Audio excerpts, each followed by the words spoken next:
some, get some. Can I get a hell yeah? Yes, I am a pirate. You have to go with the pirates because, of course, they have cannons and everything. It's a pirate's life for me.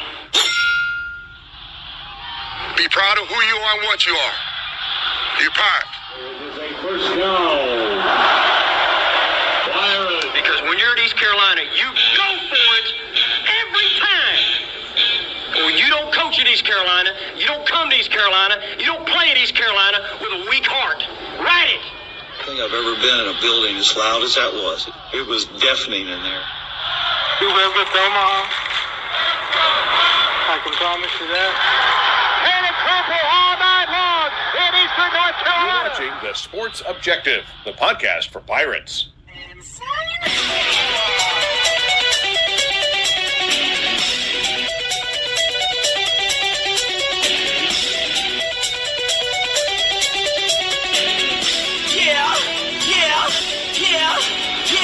My heart is purple and gold. I'm a pirate down to my soul, and I don't back down, not at all. Find out when the cannons explode.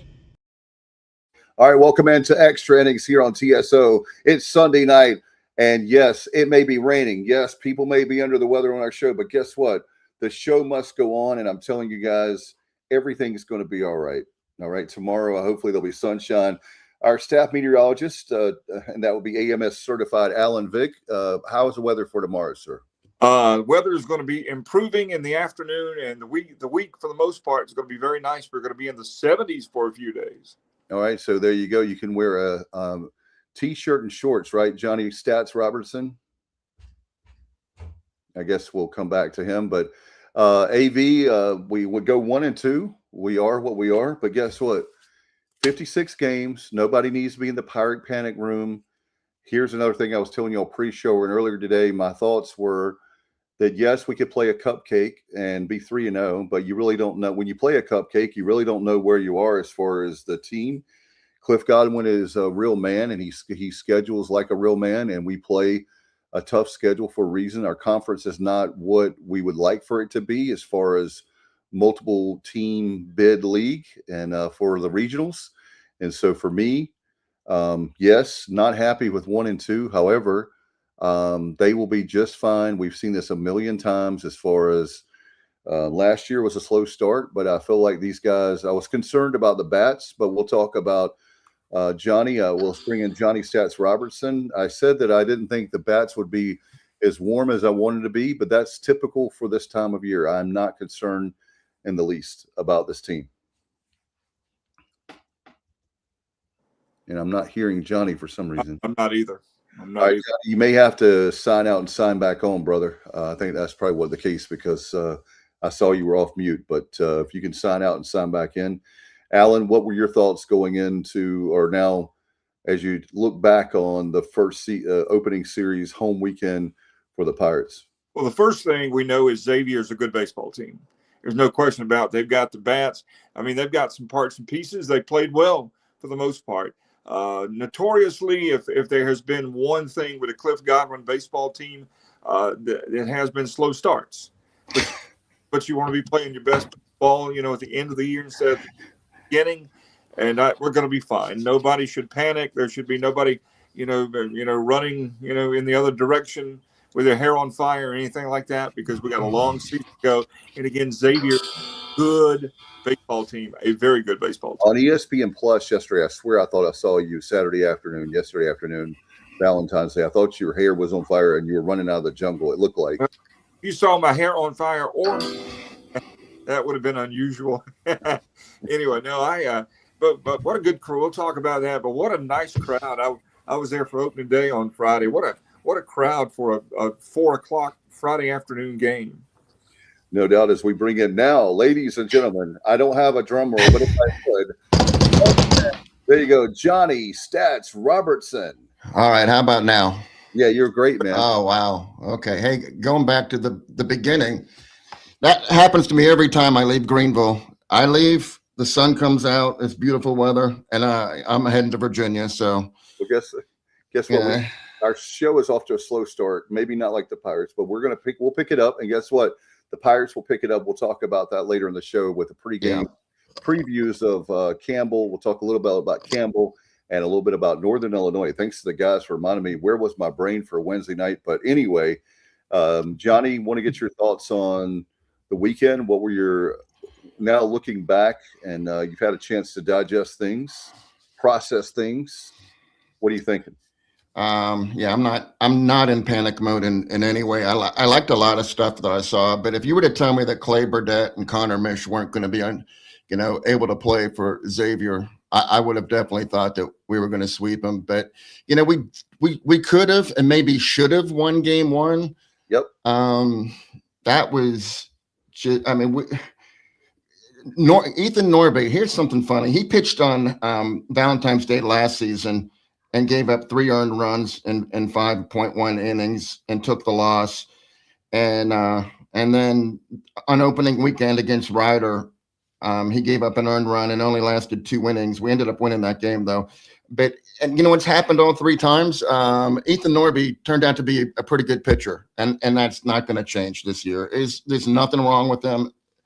It was cold. I don't know if that affected him, but he didn't look like he had the spin on his ball that he normally does. But he wasn't wild.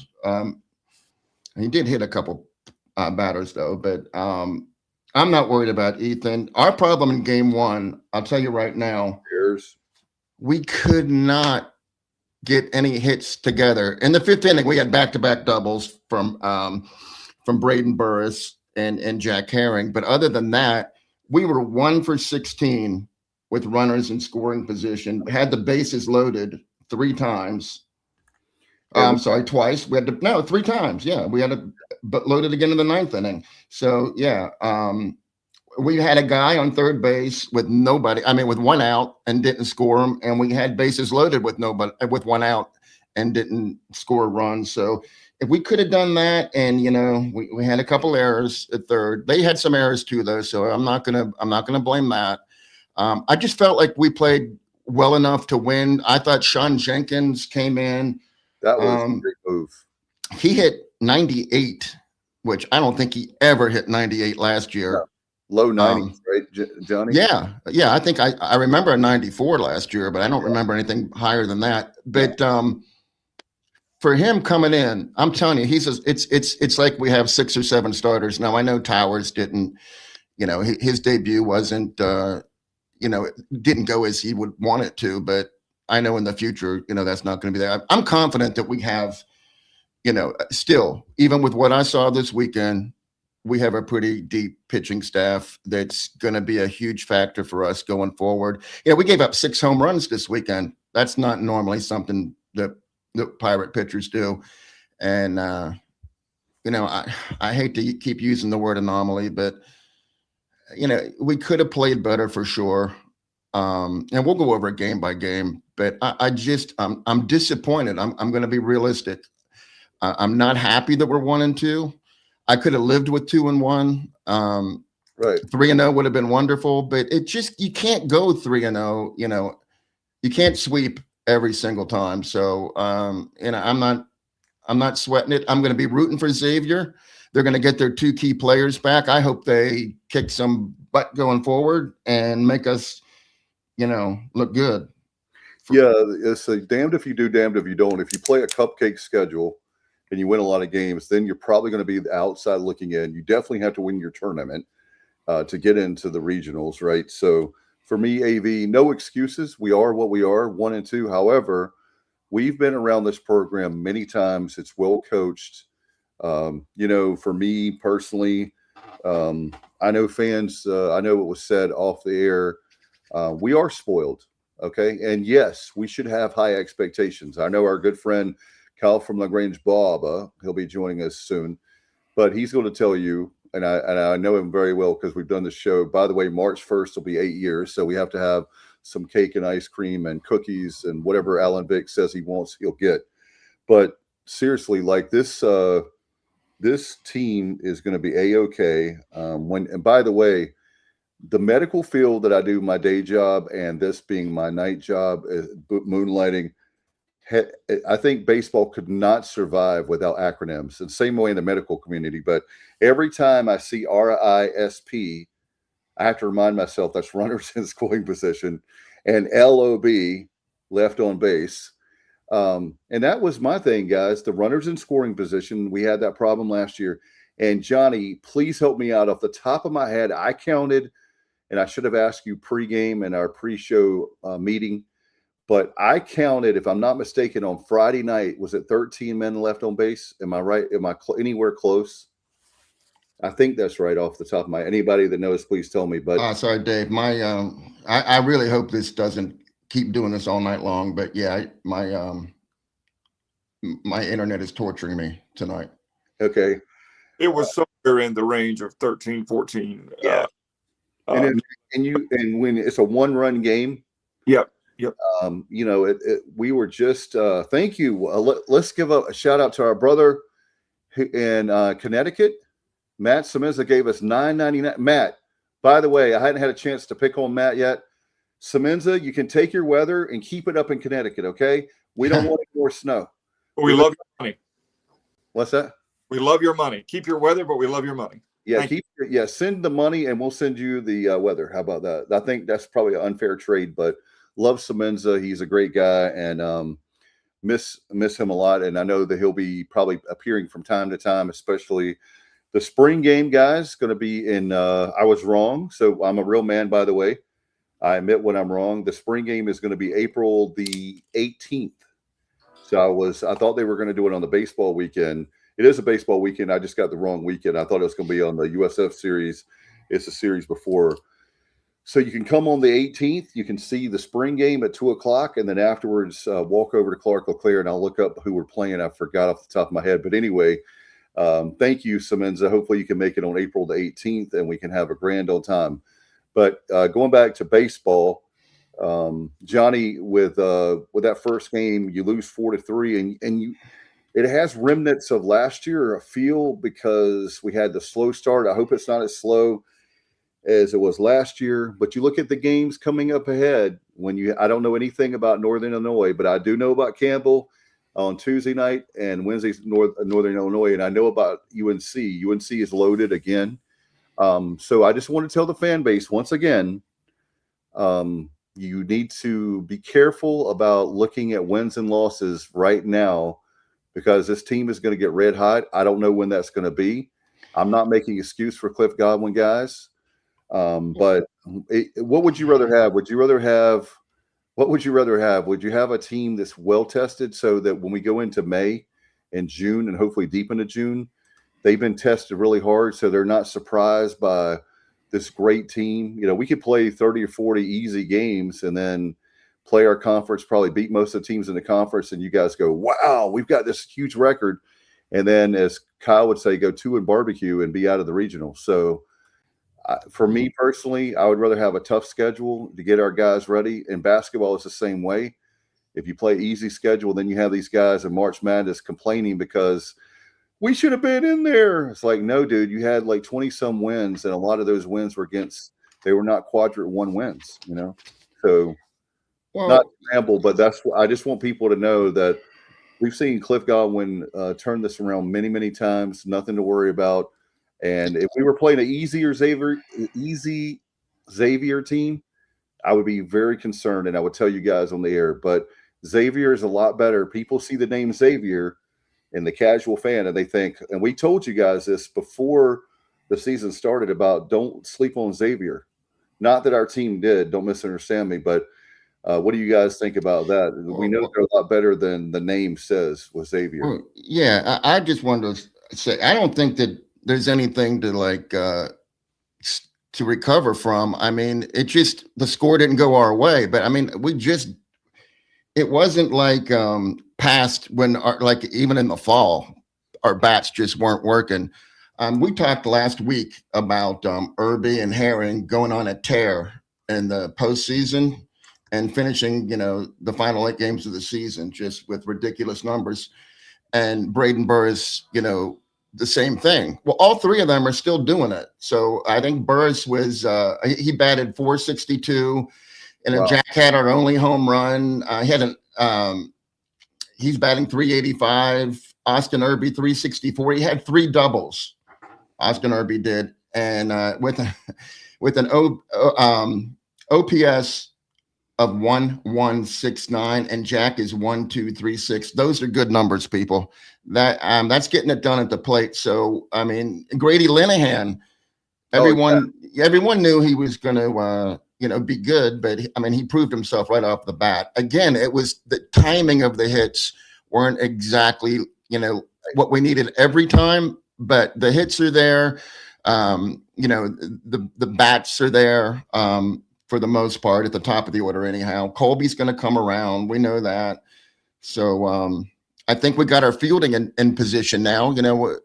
Braden wanted to play every position on the field because he can. That's why he wanted to. Because he can. And he was at third base. And I think we should have kept Colby at third base. I'm not second guessing Cliff. I mean, nobody should do that ever. But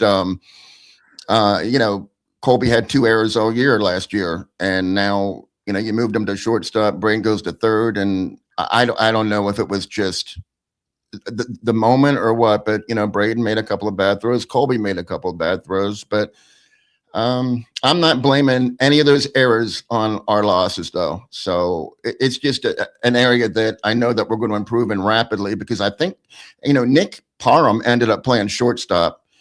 And Nick's another guy that can play any position, and I feel much better with that being the situation going forward.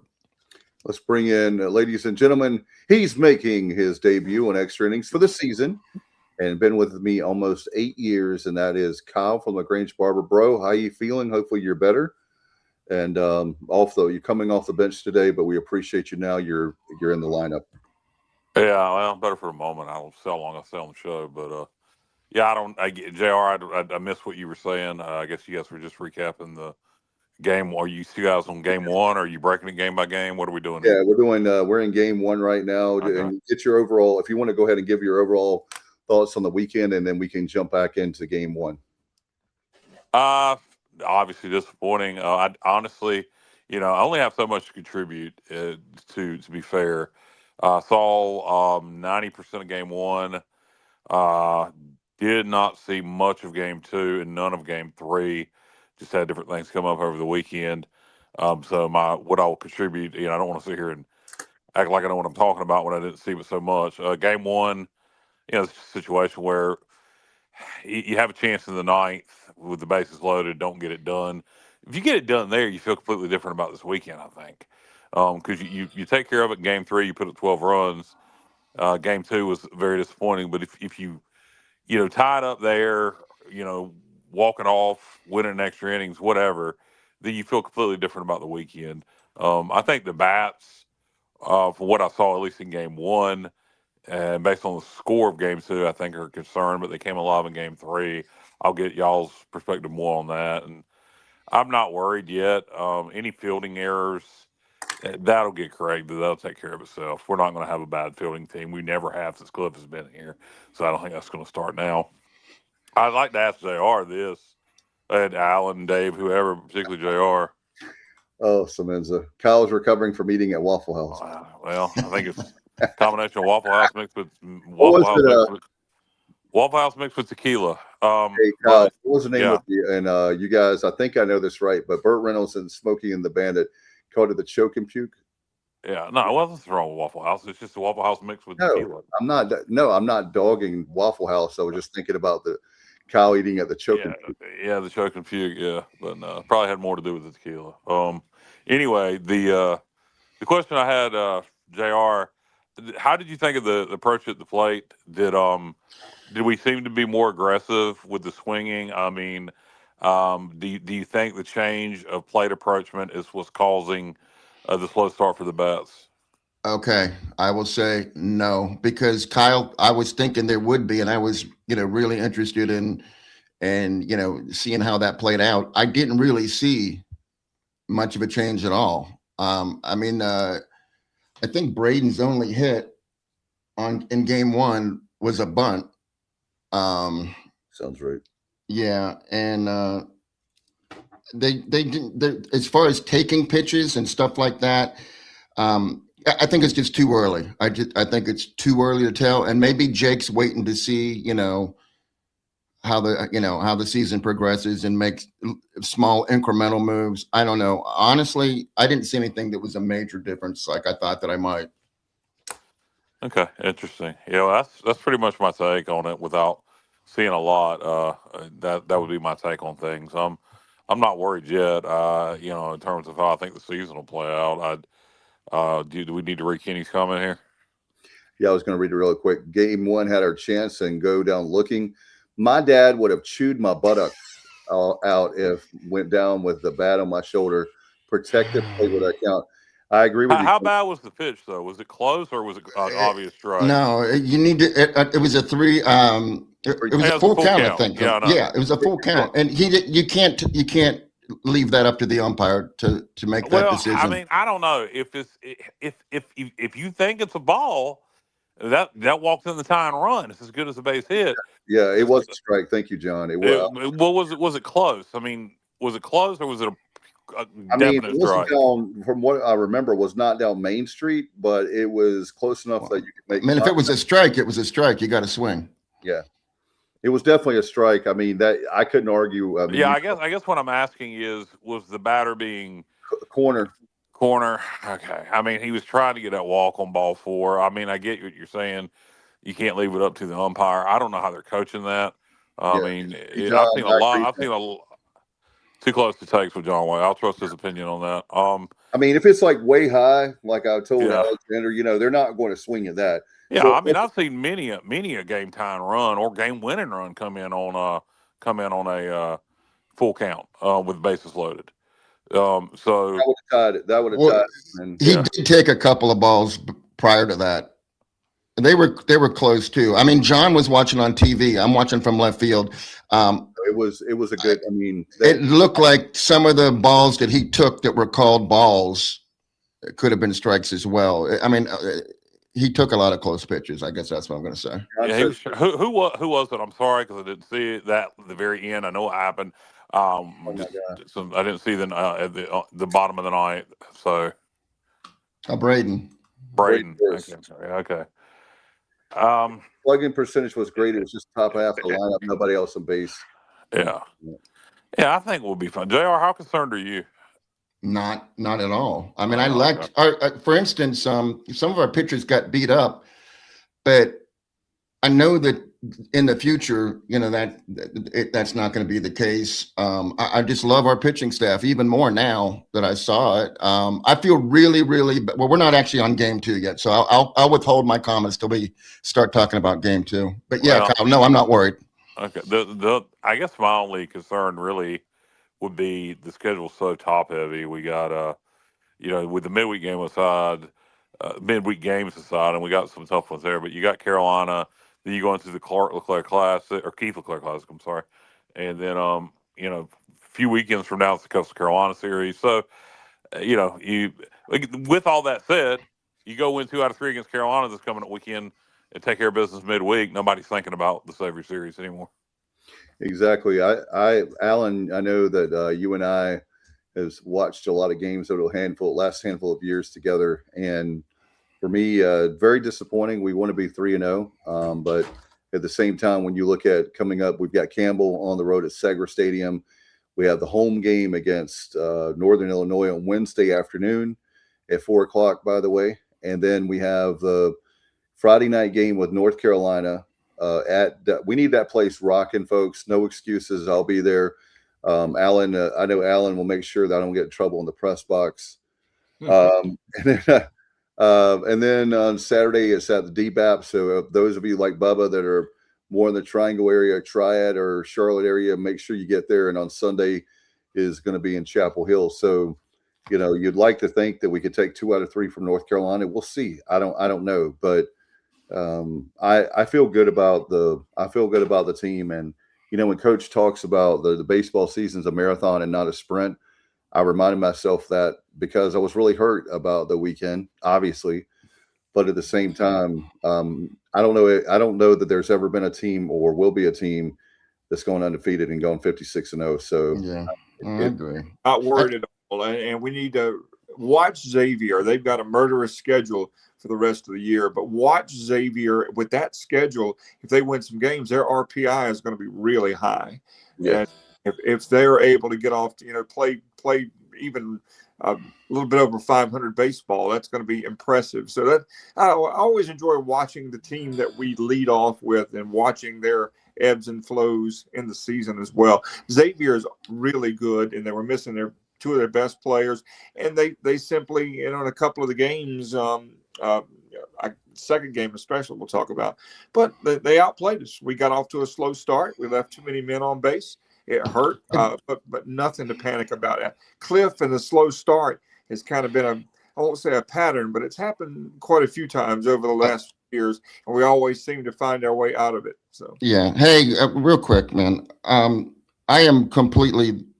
Did I say Braden Burrs took that pitch? To take strike three. That was Braden didn't strike out at all. That was Jeff Sabater. Yeah, you did, JR. Because I was looking at stats for Braden Burrs getting he had our only first inning hit. We were 1 for 10 in the first inning, and that one hit was Braden Burrs' bunt. That's what I was looking at when you asked me that. But that doesn't make sense. It was Jeff Sabater, not my apologies to Braden.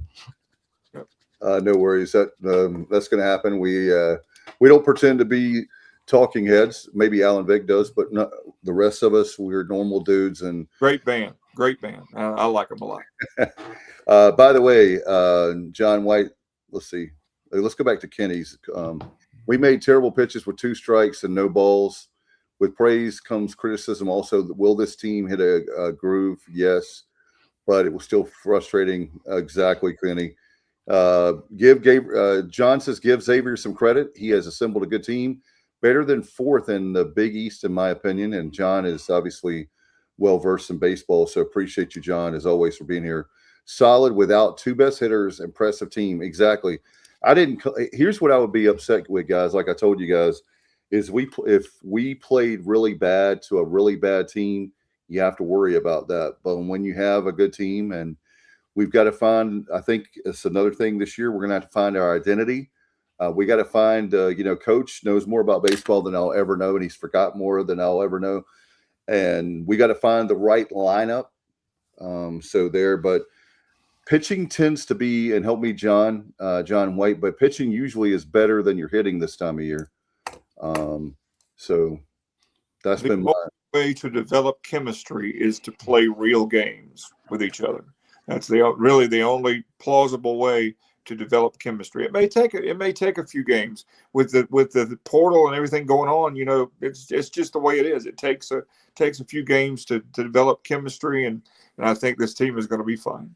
Is there anything specifically more we need to address from game 1? No, I was going to say, Johnny, let's move on to game 2. Yesterday, obviously Valentine's Day, and a lot of people took their Valentines, or maybe not, to Clark Leclerc. And you kind of wondered about that game, guys. I will say this: after that loss on Friday night, how will the team respond? I thought maybe I'm wrong, and but I felt like the team had a hangover from that first game. Maybe I'm wrong on that, but the second game of the doubleheader we'll talk about from last night, the nightcap, if you will, they look like a completely different baseball team, and I'll tell you why I think that happened. But what did you guys think about game 2? Well, I felt terrible personally I know it was, the score is not indicative of a game that you think you could have won. But I think we lost 9-3, but I think we could have won it. And I'll tell you what, our starting pitcher did his best. Gavin Van Kempen, I thought looked really, really good. He pitched 4 full innings. He only gave up 1 hit, didn't walk anybody, didn't hit anybody, didn't have any wild pitches. Because of some errors, he did give up a couple of runs. None of them were earned, and he got the loss. He pitched 4 innings, only had 1 base runner. That wasn't a result of an error, and he ended up taking the loss. So I felt bad for him. In most cases, he pitched well enough, to definitely get the Pirates a victory. But and then Ethan Rose, he came in and pitched an inning of perfect baseball. So, it's the other guys. Their first start is Pirates. Luke Payne, not start, but their first appearance as pitchers for the Pirates. Luke Payne and Thomas Paxton, and Ryan Towers, his first appearance. He didn't get to play much at all. He didn't. Last season he didn't play, and this season everyone's been waiting for him. I'm sure he was amped up, and like I said, we gave up 6 home runs. That is not ever a good case. But that game was there for the taking, I think, if the pitching turned out a little bit better. And John, you can chime in on this. Again, I'm in left field. You're watching on TV. Was that umpire, was he doing his job efficiently, or was there some shady calls there from behind the plate in game 2? I think there's probably some bad calls on his part, which really hurt our pitchers, getting them behind an account when they shouldn't have been. I'll tell you one thing. Boy, Cliff Godwin, I was trying to remember what part of that game, the first game was Saturday, yesterday's game. We've seen him many times. He was really red in the face. I don't know if you guys saw that, but he really, on both for hitting and pitching, he was not liking, obviously. That's something that maybe Justin can help us out with. But the strike zone is something that seems to be narrowing down. Austin Knight, I believe, talked about that in the media days, Alan, if you remember. Yeah. But so that, no excuses. But okay, let me interject here. Is what Justin Butts said. He's got his daughter. He's putting his daughters to bed, so getting them to sleep. But he's coming through with it. He said his strike zone had me questioning. So, like I said, Cliff Godwin was going. There were some times he was going nuts, and I was like, "Oh wow!" And I remember there was one time it was towards the end of game 1 of the doubleheader, so that's why I was like, "Wow." What you want is consistency, and I think game 2, I think the strike zone was a little more inconsistent than it was game 1. Now, did that make a huge difference in the final? Maybe, maybe not. But I think Cliff had a case there in game 2 on a few of those pitches for sure. John White has been around baseball for a long time. Obviously, former pitcher for Gary Overton for the Pirates. He put on that uniform. He worked his tail off. A great pitcher, and we appreciate him being a part of our show for many years. And he says second game umpire was most inconsistent I have seen in a long time. And he's saying something. Ever established. And I noticed, I didn't comment, as you guys know, I normally get mad with the umpires. Kyle will tell you. But when I saw Cliff Godwin going nuts, I said, a part of it you could say, well, he may be trying to get his team, but it was towards the end of the game.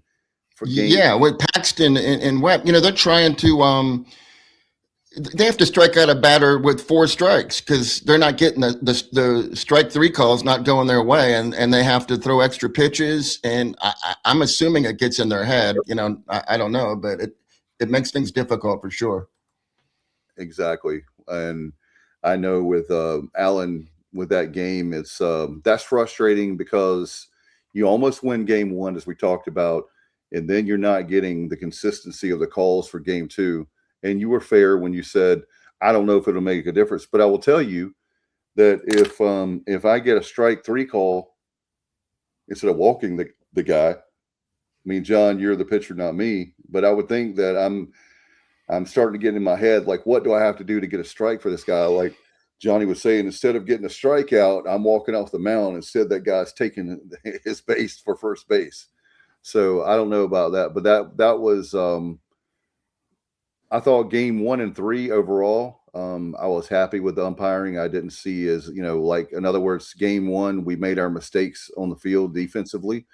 It happens when we leave, like I said, it was 13, 14 batters on base in game 1. That really hurts. You have bases loaded in the 9th inning, 3-2 pitch, you're caught looking. That's tough. And then game 2, I don't know. That was you lose, like Johnny said, 9-3. But that game, what was it, guys? That's the way baseball is. Was it the 5th or 6th inning? We had that really bad inning. Was it the 6th inning or 5th? It's again. It was the 6th inning again. A 5-run 6th inning, just like George Mason was last year in game 1. Yeah. So that, to me, I'm like, what do we have to, and maybe you guys, John and Justin, can comment, but what do we have to do to get off the field? Obviously, you don't want the free 90s like Coach talks about. And, game one was more of that. But again, if you, when it comes to pitching, does it get it in your head? Does it get in your head when you're, that you've got a good chance for that to be strike three and they call a ball? I was pretty impressed overall with Van Kempen. He's obviously got the physical tools. I mean, there's no question. He's a man on the mound, and he could be dominant. I think down the road. John said, to be fair, he was horrible for both sides, and not only pitchers, the hitters have no clue either. So I think that's again, you look at that game, and obviously that's the way baseball is. I remember my mom, talking about a few years ago. She was with me at a game in the regional. I think it was Virginia. And she said it's just amazing how baseball can change so quickly. And you felt like we were in that game. We had a good chance to win, and and there you go, a huge inning for them. And that was pretty much lights out for game two. But did you guys have anything else for game two to talk about? Just not. It wasn't. It was just. It was what it was. He gave up. Right. I will say this: it was historical. Game two was historical. It's the first time this century that we never had the lead after two games, and we never had the lead after the first 19 innings of the series, and that had never happened before. I can only go back so far, but I can tell you that this century that had never happened before. So I don't expect it'll happen again. Kyle, I know you've talked about it in the past. To bring you in, Kyle, when you look at the situation with the Pirates, we expect the expectations to be high, but we have been spoiled. I mean, when you look at it, we don't have our bad season is not like a season where it's so bad that you're embarrassed. Like, we have other sports at ECU where we're embarrassed, and I don't even have to say what sport that is. Yeah. But with baseball, it's tough. It hurts. But here, I mean, what were you thinking, Kyle? About what? I was just saying I was talking about how you always talk about how we're spoiled, and you talk about how that we do have high expectations, which is true.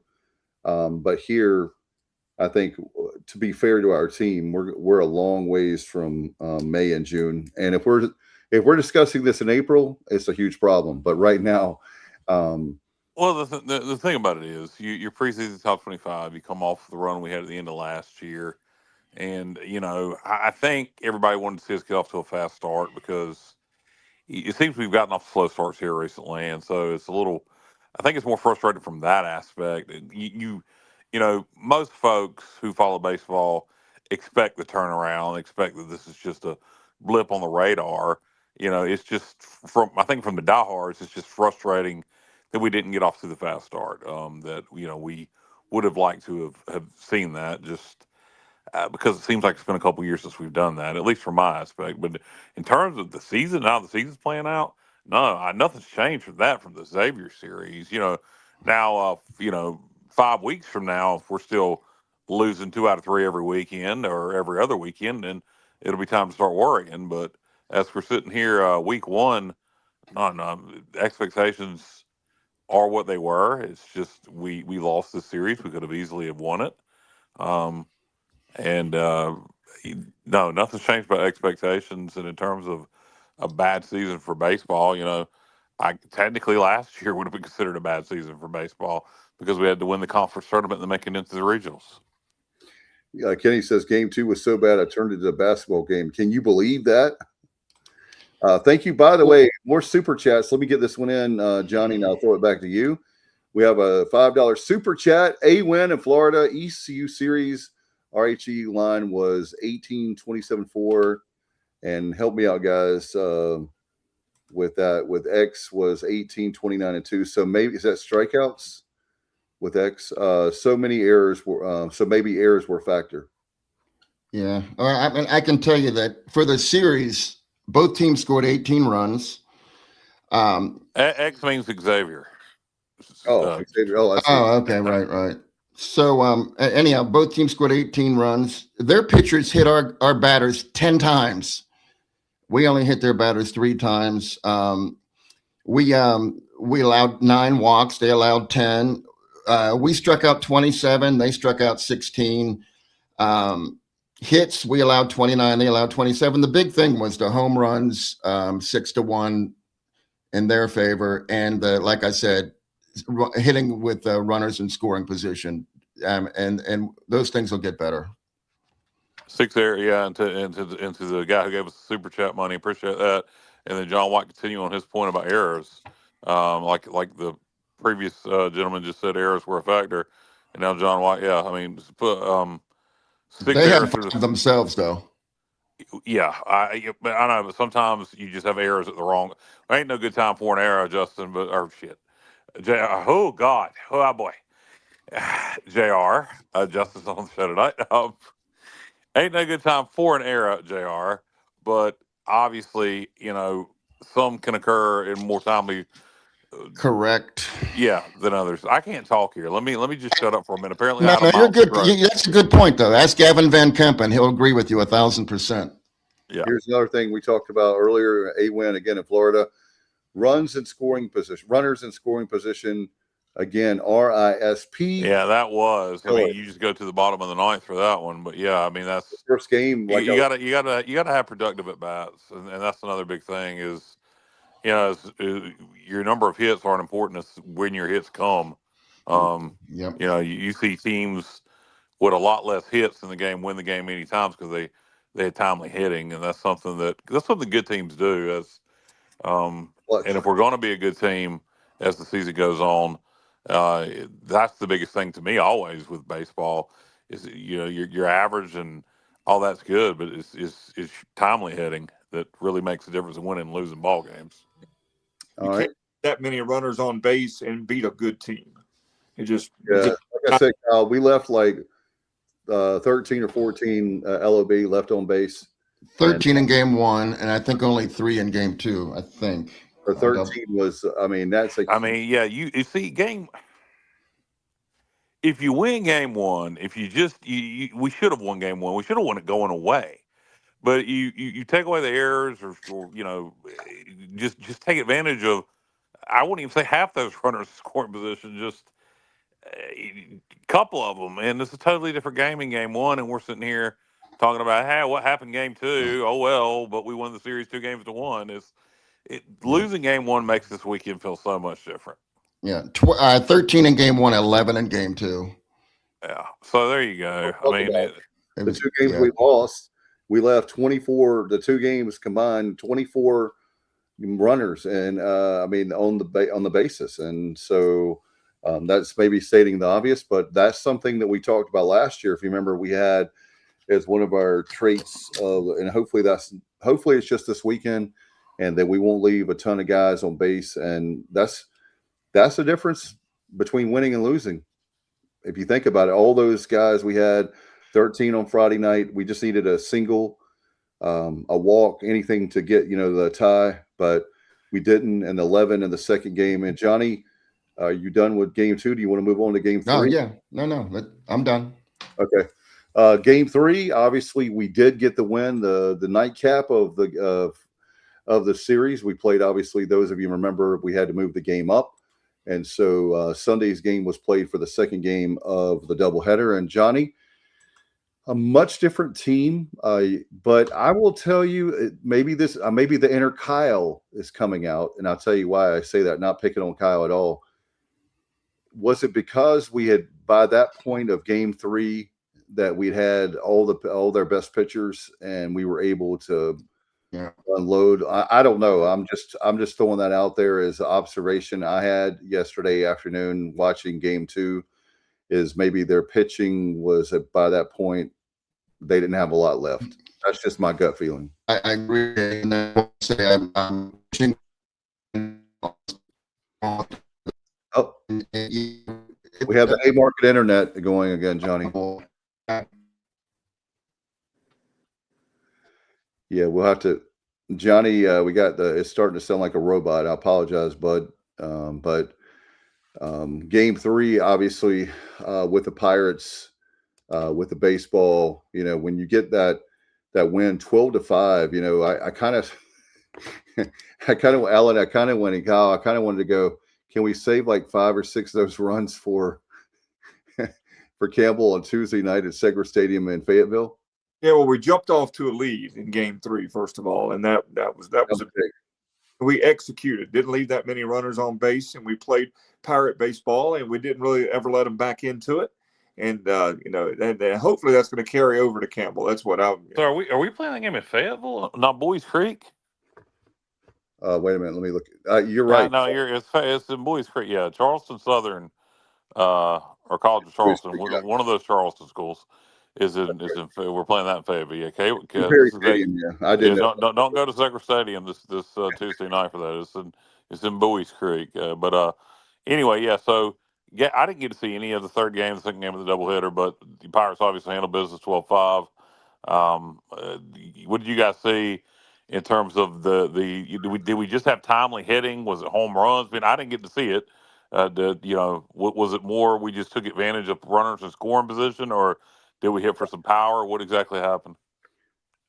I felt like Alan said, it was much more like Pirate baseball. We got the lead early, which you felt like we would on, Friday or the first game for Saturday of the doubleheader. We didn't. And it felt more like Pirate baseball on the second game, like they were finally. In fact, Kenny said Game 3 was, we better show up or Cliff is going to lose his mind. We had the more energy in that game. Yeah, for sure. And Johnny, Kyle was asking, was it because of we didn't leave runners in scoring position, pitching, hitting? Yeah, how do we put up the runs in Game 3? Okay, in my opinion, we weren't putting hits back to back too often earlier, but the top of our lineup, like the first 6 batting positions, was like 12 for 24. I'm going to tell you exactly what it was. 12 for 26. So that's pretty darn good. They almost batted 500. Generated a lot of runs, generated 4, 5, 6, 7 runs at the top of the order. So, when everyone's hitting at the top, it makes things easier. Yeah. And when Xavier made a little run late in the game, we were able to come back and score 3 runs in 1 inning late, and then pick up another, some runs late to put it away. So when they would sneak back into it, we were able to answer. Yeah, good point. So. I want. I guess John part of. JR, your internet's cutting out again. Anybody? Yeah, we got you now. Go ahead. Okay. Hey, so I was saying I'm interested in, John White's been contributing tonight to the show quite a bit. Gavin Marley, it looks like he has some ridiculous stuff. I would be interested to see what John had to say, because again, I'm in left field watching, so it looked like he had a lot of movement on his balls, and he looks like he's going to be very, very effective for us. Yeah, he was one of the. Pitching, I thought overall was fine. I don't think we have anything to worry about. We talked about the depth. I did have a question for you guys. When D'Lo, did he have an injury? Is that what happened? I know he did not. No, not that I'm aware of. Because they said on television, the trainer came out. Yeah, well, he just walked somebody in 4 pitches, and they came out, and then they took him out. Right. There could have been maybe he just felt something, it wasn't right that I was unaware of. I mean, I didn't know that he was injured. I thought he was getting pulled. We even said, wow, Cliff is not taking any chances here, because we had a nice lead at that point, 7 runs or so. Yeah. And he came out there, and, you don't want to do that. You don't want to go out there and walk someone in 4 pitches. We just thought that he had just had a short leash. I don't know. I hope he's not injured. Yeah, he did have a short leash, but I thought that, like you guys, I thought that at first it was for that, and I was just curious if there's anything to that, or is it maybe as a pitcher that I'm saying, hey man, something has happened. I just didn't have good stuff, and I say that my arm is hurt. I don't know. That would, but anyway, John White said a lot of run on this ball. Walker had trouble catching it. There you go. A lot of movement there. Hey, I will add this. Going forward, another reason for optimism, we're going to be healthier. We're going to be a much healthier team going forward. Hopefully, unless something else happens. But, we during the pregame prayer, Alex Boucher twisted his ankle and was unavailable. Matt Lashley's still trying to recover from. Wait a minute. What? How do you twist your ankle during a prayer? Well, I guess they were all like in the crouching position and he jumped up and I don't know. I don't know how you would do it. We doing Pentecostal style services now before No, game? I watched it. I watched the service. It was nothing crazy, but he did twist his Are ankle. they taking up snakes in left field? And it was game one, so he was unavailable for the series. And Alex Peltier, his arm was he was not feeling like he could throw the ball. So that precluded him from playing anywhere in the outfield. So we really couldn't use AP like we would want to. Alex Boucher, like I said, he was hurt. And Matt Lashley didn't play at all either. And Lord knows we could have used some shortstop help, but he has a leg strain. I don't know if it's thigh or hamstring, quad, something like that. I don't think it's a serious issue, but it's enough where they don't want to chance it. I'll just tell Alex Boucher, Mama was right. Baseball is the devil. We get those snakes out, Alan. Alan's churches, a church he goes to has these rattlesnakes. Heard a lot of weird injuries, a lot of weird times, but that's the first time I've ever heard he was injured. Were you saying that Alan Thomas goes to one of those old school? Alan Vick goes to one. Well, Alan Thomas. Actually, I think Alan Thomas is Pentecostal. Now that I say that, sorry, I wasn't making a joke about Alan Thomas, but Alan Vick, are you Pentecostal? I am not. Oh, well, I think Alan Thomas might be. I swear to God. I swear I heard that somewhere. AT, let me know. Am I making that up? Or if I'm getting that wrong, I didn't mean, whether you are or not, it doesn't matter. But I swear now that I say that. John says, were they talking in tongues or something? That is the first time and all the he was injured during the prayer. No, after the prayer. Let's get it straight. The prayer had concluded. He was jumped up after the prayer, and jumping for Jesus.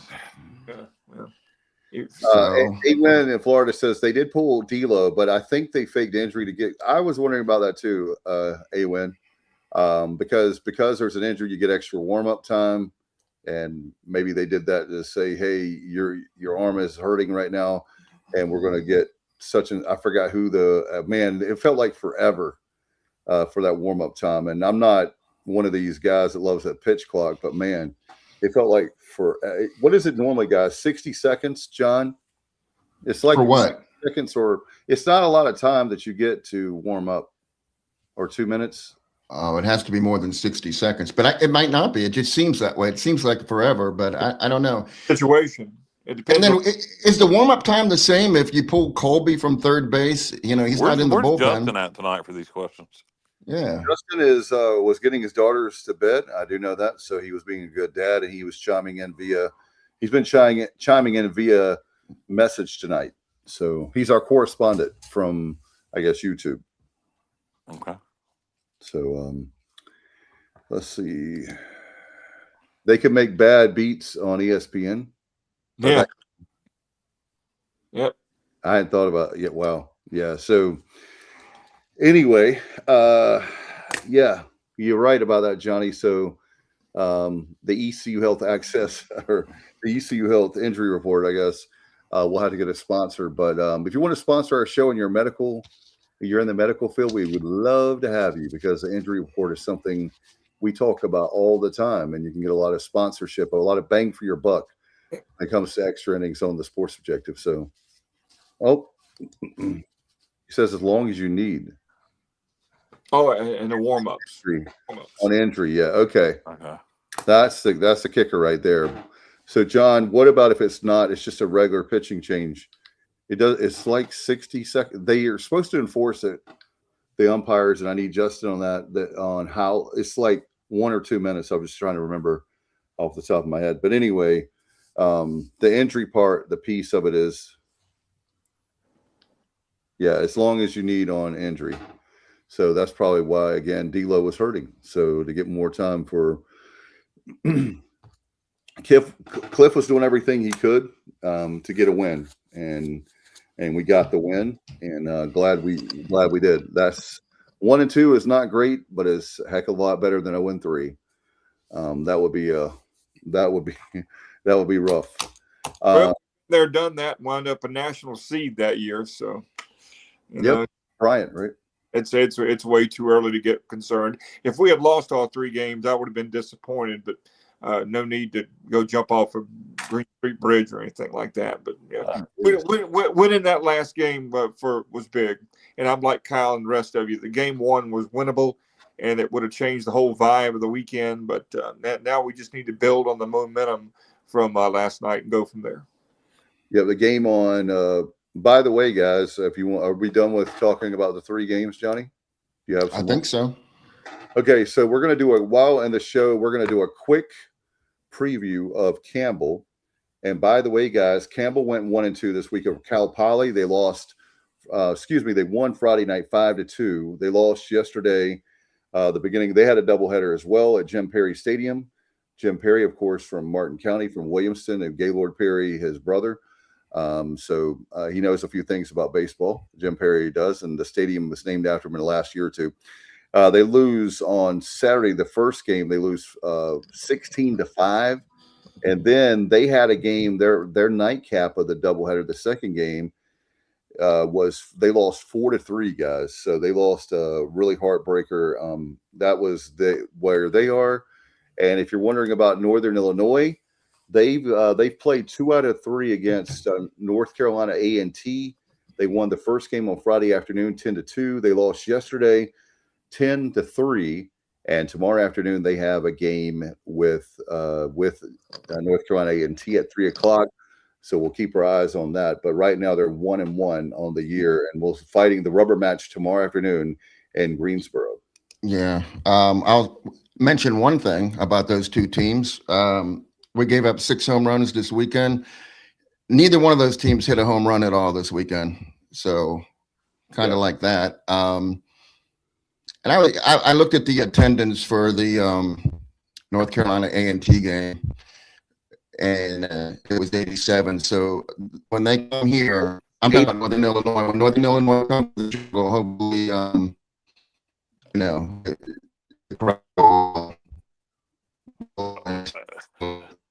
JR is playing the role of Awesome 5000.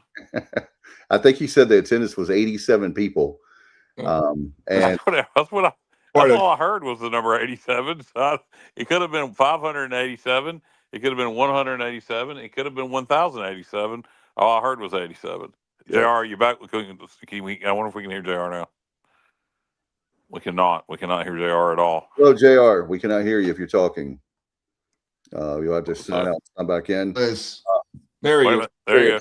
Osmo has rebooted completely. And hey, this isn't Haymarket internet. This is Greenville internet.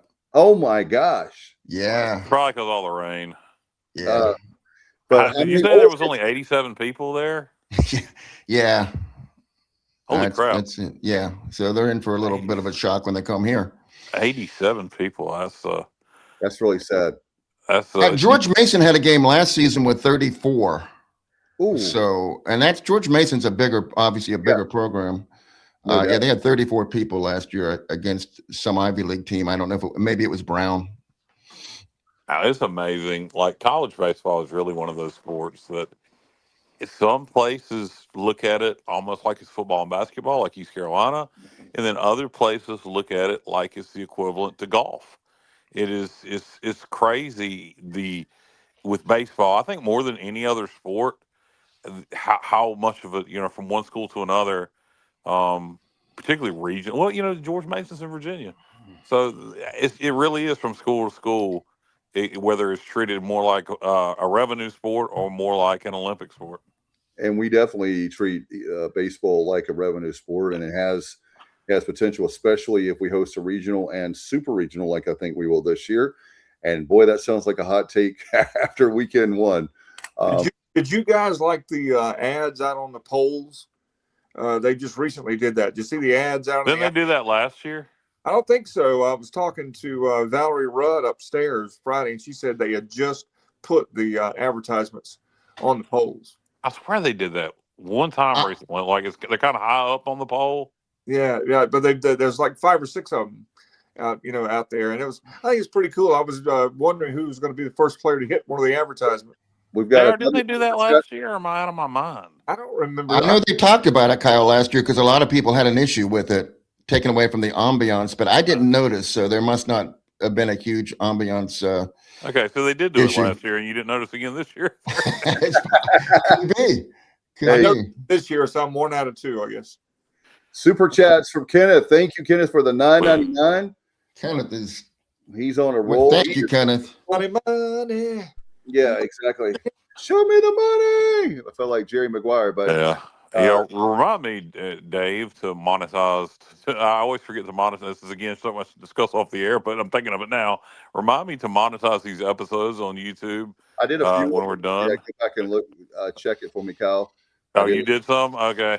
But Well, check this one. double check it for me. And if you'll remember, if we have a chance to create the broadcast beforehand, we can go ahead and monetize the thing beforehand. Yeah. This is really some stuff that we should not be discussing on the air. It's all right. It's all right. But Kenneth's talking about there are going to be a lot of Pirates in Fayetteville. You're right, Kyle. ECU versus Charleston. It'll be a great crowd, great stadium. And his office, Kenneth said earlier in a comment, is right across the street from Segra Stadium. And he sees and goes to a lot of the Woodpeckers games. Nice. So that's the only way you're going to be able to see that game if you go. Right? Yeah, you won't be able to see it. But I'll tell you this. For the good folks in Eastern North Carolina. No. You don't have to spend money. What's that goofy crap Campbell's on? Flow, yeah. She comes once a month, she does. Gets in the way of things. But that goofy ass Flow Sports, that app that you have to pay for. If you live in Eastern North Carolina, do not spend your money on that because the game will be live on WITN 7.2 because WITN 7.2 is the official home of the Campbell Eastern Camels. North Carolina of the Campbell Camels. Oh, great point, Kyle. Yes. So our game will be up there as part of the Campbell Camel coverage, not part of Pirate coverage, but because 7.2. How good is Chris Haymeyer, by the way? I mean, just how good is Chris Haymeyer? The best. Getting that deal for Campbell, not only for football, but for basketball, baseball, and some softball games. But as part of that package for Campbell and WITN 7.2, if you can't be in Bowie's Creek and you don't want to give your money to Flow, but you live in the Eastern North Carolina area, you can get that on 7.2. Yeah, I've watched several basketball games, Campbell basketball games, on and off on that channel this year. What's that? It's My TV, I believe it is on WITN. Yeah. Me TV. I think it's actually. I think there is Me TV, but I think the 7.2 is My TV. It may be. And Mo. Alan, does Flow TV cover Carteret County Speedway? Some. Not every race, but they some do have Flow Racing. That's right. They do have Flow Racing, right? Flow Racing. They do some events, yes. So let me ask you, Alan, when you do the $30 a month, is that just per sport or is that for anything for Flow? I think that covers pretty much everything. That I believe it does. Who's the spokesperson for Flow Racing? Danica Patrick? I don't know. No. I'm not touching that one. I think she's too old, Kyle. Tony Behringer was her name. Brent Behringer. She's too old. Janet Guthrie is the spokesman for. that. Oh my God. They are with the line of the night. Yeah, JR, he got us there. They're on the internet. By the way, we have to. I feel it's my fault, but I will do now. Let's pick, and obviously you can play along at home as well, or wherever you listen or watch the show. Extra innings pitcher of the week. Who you got? Lord, don't ask me. Yeah, somebody said somebody else started. JR, go ahead. I like, even though he had a hard luck game. I like Van Kempen. I think he's got a huge upside. What about you, Johnny? I like him too, but I got to go with the freshman, Colby Weber. It's tough to do what he did. He got the only win. I mean, he's got that on his tally. That was a strong effort from a true freshman. Just to give you some context, Colby Weber was not the American preseason freshman pitcher of the year. It was another Colby, the Colby at Wichita State, and he only pitched 2/3 of an inning, didn't give up any hits, struck out one. So he had a nice showing, but he only pitched, less than one inning against a terrible Northern Colorado team, where Colby Weber was, competing against top bats, and he just looked really good out there. So I'm going Colby Weber. All right. But Van Kempen, yeah, I loved what I saw with him too. All right. So we're going to go, let's go player of the week. For extra innings player of the week, who you got? I mean, do you have a preference, Alan? Burris, Braden Burris.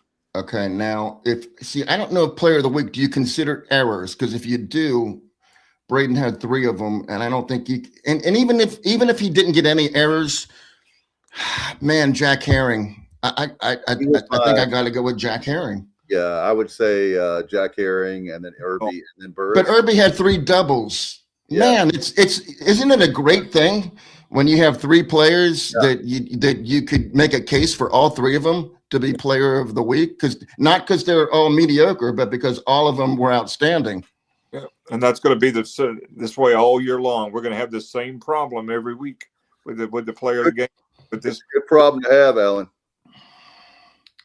It could be the same dude every single week. So, all right. So let's see if we have. So, it's next week. If we'll get together in the text group before the show, we'll go ahead and select an official pitcher and player of the week, and I'll create a graphic and all that jazz. All right. And by the way, for those, I assume Kyle is good with this programming notes. So Kyle was. He showed up in the 2nd or 3rd inning, but it's okay. We still love him. We are going to not be able to do Thursday night, nor is Alan. Cannot go because there's a Elvis movie that we all want to see. So, but anyway, we're going to do the show most likely Wednesday night at 8. So for Elvis movie. Yeah. Yeah. You're saying Alan's going to see an Elvis movie. We're going to be at Blackberry Smoke. Yeah, that's what I'm talking about. We don't have anybody we have no players available for Thursday.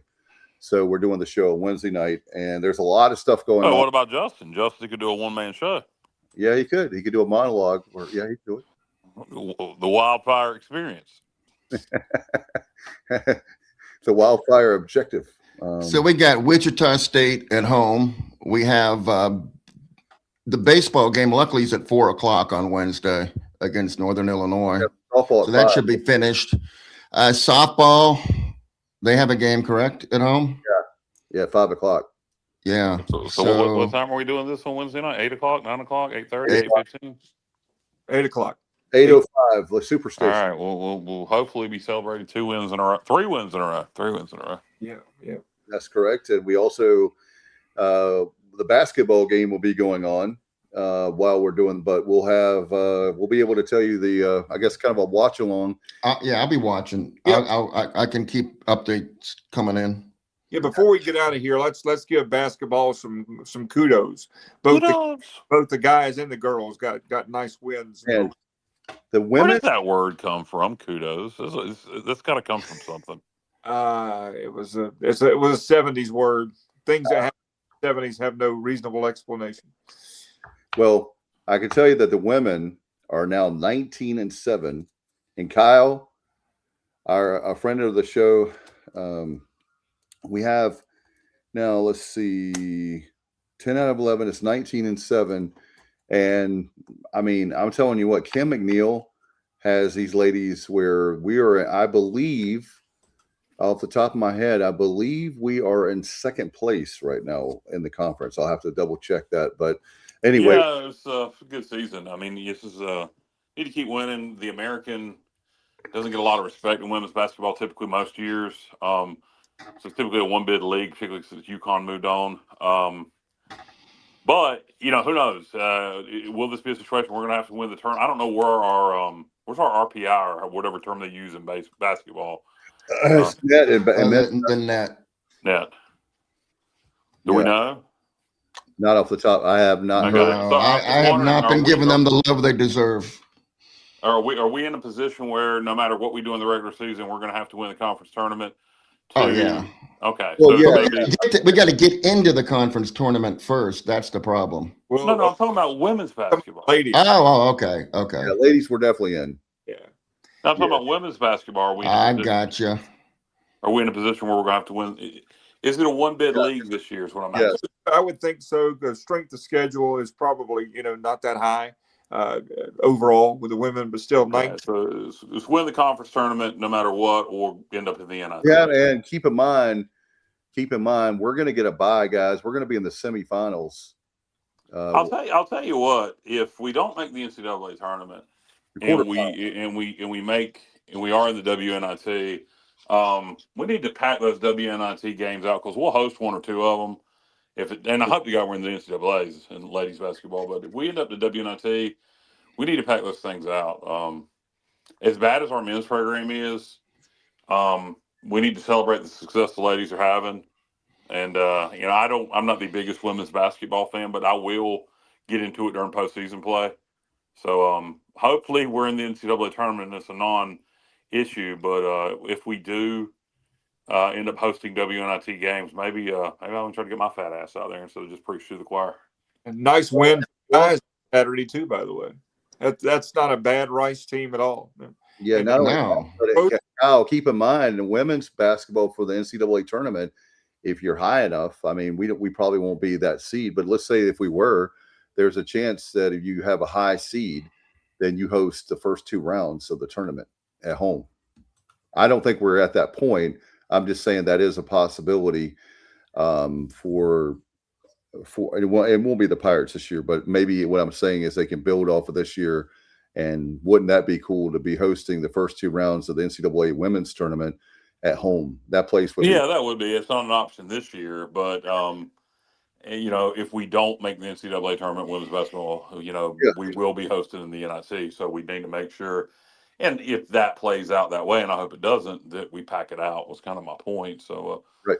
Anyway, but yeah, good to see the ladies succeeding. I don't think it gets enough attention, honestly. And I was thinking about, by the way, Kyle, I want to give some love to our administration. I know they're probably going to have a heart attack right now, but they have done a nice job with the hiring of their coaches. If you look at our volleyball coach, has done a great job. You remember Alan a few years ago when they won like 3 or 4 games before he was brought on. And now they've turned that around. Women's basketball, I've already made obviously the American upset Houston a couple years ago. Then they go to the tournament. Was that 23 and then 24 and 23, I think it was. But then we have a chance now where we could win it again. You get that first round bye. Yep. But talked about softball before the show, and they had a nice weekend. Mr. Winkler's doing a great job with softball. So the overall athletic program at ECU is in a solid place. It's in a good place right now. Yeah, and John Gilbert just got his contract extension, and as I'll say, this I've said many times about John Gilbert, and I'll continue to say the thing about John Gilbert. John Gilbert is really good at some things. He's made some good hires. I think from Blake Harrell to Kim McNeil to the softball coach Henry Winkler, the Fonz himself, and I was waiting for somebody I thought. And then he does some things that I don't like. I don't think he's very good at scheduling football. In fact, I know he's not. I don't think he's a very personable person. I don't think he's a very exciting person. He's boring, and that's okay. That's okay. I don't have to like everything about you, and I can be. And when I praise you, it actually should mean something. And I know the people of the administration get pissed off at me because of the way I say things, but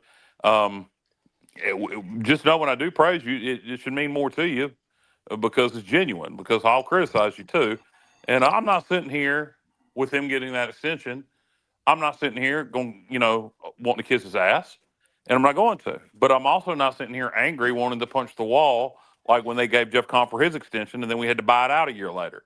Right.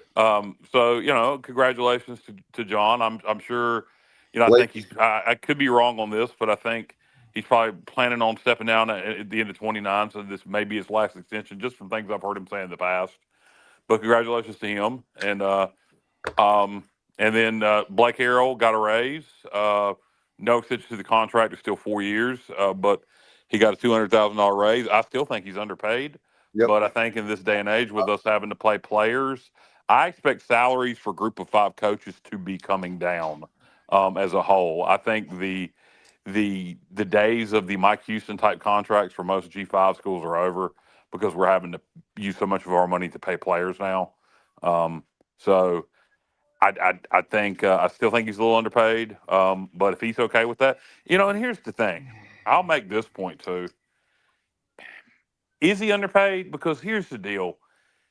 In this day and age, if you get a Power 4 offer, no matter where it is, most likely you're going. So whether we're paying him $2 million or 100 or 100, $1,005,000, does it really make a difference? Because if, say, South Carolina comes calling, he's gone. So, but congratulations. Blake deserves everything he gets. He's earned it for sure. Glad to see him get a raise, and wouldn't have had a problem with him getting more. I think he's done a great job. I think this year, I'm giving him a little bit of a, not a full pass by any means, but with the amount of rebuild he had to do this year in the portal, certainly not a pass in terms of a losing season, but I'm not expecting to go 11-1 this coming year. But anyway, I'm rambling. But congratulations to Blake Harrell and John Gilbert. Can I give a shout out, Dave, real quick to Sure. Chancellor Philip Rogers? He visited the left field jungle and well, maybe he'll come on our show sometime and hung out. And I thought, I found him to be, well, I've spoke to him before, but he's just a people person. And I like him a lot personally. His dad is a minister, retired minister in Greenville. He was at Oakmont Baptist, Greg Rogers, who I think a lot of, a really good man, really good dude. And we won't, if people, for some reason, they wouldn't let him come on the show. There's no reason. Well, I think it may have something to do with the last podcast he was on. I think maybe we get misconstrued because of language, and there is language sometimes up here, but it's also the format it is. But he was on another podcast that does the same thing we do, just not as well. And they dropped the F-bomb on the same episode he was on. And I think probably that has a little bit to do with him not wanting to do other podcasts like this more so than anything we've done. And I could be wrong on that, but I got a strong hunch. That might be, that's a strong possibility. I do remember that. Kenneth, by the way, says Gilbert needs to improve in pushing our athletic brand on a national scale. And by the way, guys, I sent you, Kenneth, if you do me a favor. Yeah, I agree with that too. He does. And Kenneth and I were talking yesterday. We were texting. Kenneth, if you can, Kyle is going to love, all the guys will, but Kyle especially is going to love that show that you were on, the college football. Help me out on that one, Kenneth. It's more of a Big 12 centralized show. Why was he on it? He's actually one. What I'm saying is not like he's doing here. He's not actually on the show. Oh, okay. But he's participating, and they were talking about like G5 schools that are on the bubble, like we talked about it. There it is, CFB Mafia. Do you have the link to that? Because I want Kyle to be able to, and all the guys, like I said, but Kyle especially, I want him to see that because I thought it was pretty cool. And well, we've been on the bubble for years, and it's our fan base keeps us there. Even with attendance going down, we still leave the so-called group of 5 in attendance, and the American, we always leave that in attendance. Basically, go ahead. No, I was just going to add to what you're saying. What they're talking about with conference realignment, whenever that happens, and with ACC being rated, they were putting us in as a Power 4 school. I assume we would still be Power 4, but anyway, like on the bubble. Yeah, who the hell knows at that point what it would be? Yeah. But they're talking about East Carolina's a lock to be in, definitely in the ACC. They were talking about ACC Big 12, like who would be added. two of those Yeah, conferences. any updates on the Mr. Beast stuff? Has that just kind of gone quiet? Anybody hear any speculation about that? Alan and Jimmy are close friends. Alan, do you? I know you're a Greenville guy. Well, Farmville, Greenville guy, Winterville, all of the county, Chicago. But anyway, Falkland, Toddy, Fountain. Yes. yeah, Bethel, Stokes. Okay, that joke's old. Blackjack. Is that Pitt County? Yeah, Simpson. Yes, it is. And Simpson. While you're at it, Grifton. You forgot Grifton. Oh, and I forgot Grimesland. My friends, all my friends in Grimesland, we have a huge. What was the original thing here? Oh yeah, have you talked? Alan? Have you heard from Mr. Beast? Nope, nothing from Mr. Beast. That has kind of cooled off a little bit. Can you text him right now and see if he'll come on the show? He's kind of a shy guy. I mean. Well, look, here's what Mr. Beast doesn't realize: as much as Mr. Beast does, and all the personality he has, and all the money he has, and all the influence he has, Mr. Beast has not experienced.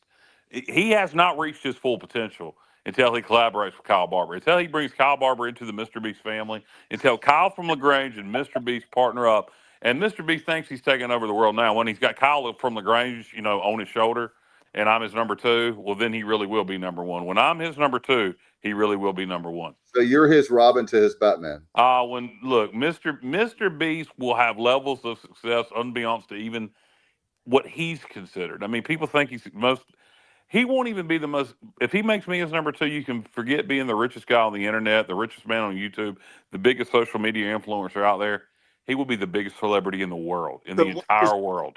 What you're saying is, if I'm getting this correct, when you think number 2, think Kyle Barber. When you think number 2, think Kyle Barber. And with Mr. Beast, when you want to be number 1, you think of me as your number 2 because I am the shit. I was going to say you're full of it. So we can both of you are full of it. But anyway, yeah, that would be podcast gold. Whenever Alan could get one of his best friends, Mr. Beast, Jimmy, he's on a first name. In fact, Alan says Jimmy all the time, and I'm like, who in the hell? Oh, Mr. Beast. Yeah. So I just don't want to work I just, not work. What Mr. Beast does is work, but what I just want to be part of it. I want to make hundreds of thousands. I don't got to make millions. Just give me hundreds of thousands a year to be entertaining. I can do it. Did you see Super Bowl last week? I believe he was at the Super Bowl. He had a commercial during the Super Bowl. Yeah. There you go. That's what you got to do. Kyle, work on your commercials, and then. Well, I already gave him the song "Cheer for Beast Carolina," cheer for old BC, but so far it hasn't happened. But we can keep trying. Clip all this. Clip this. We're going to get this out there. We're going to go viral. We're going to put Mr. Beast in the title, and it's going to go super viral. More super chats. Say that again, Alan. I said a D.H. Conley graduate done good. Yeah. We need Mr. Beast to come to the super chat. Now, that'd be something. Yeah, let's see if we can get him on. Jimmy, are you listening? Some zeros. Yeah, y'all like, good God, are any of y'all South Park fans? Yes. Early South, the very beginning of South Park, the first few seasons, I was lost. It's still good. I mean, I don't watch it every week, but you said Jimmy. So immediately, y'all remember Jimmy from South Park? Yeah? I do. Yes, I vaguely. It's been a while since I've watched South Park. Oh, Jimmy's great. Yes. JR, are you a South Park guy? I dabble in it. I appreciate the humor is just, Well, do you remember Jimmy? Well thought out. I'm thinking right now, Kyle, if I saw a picture of him.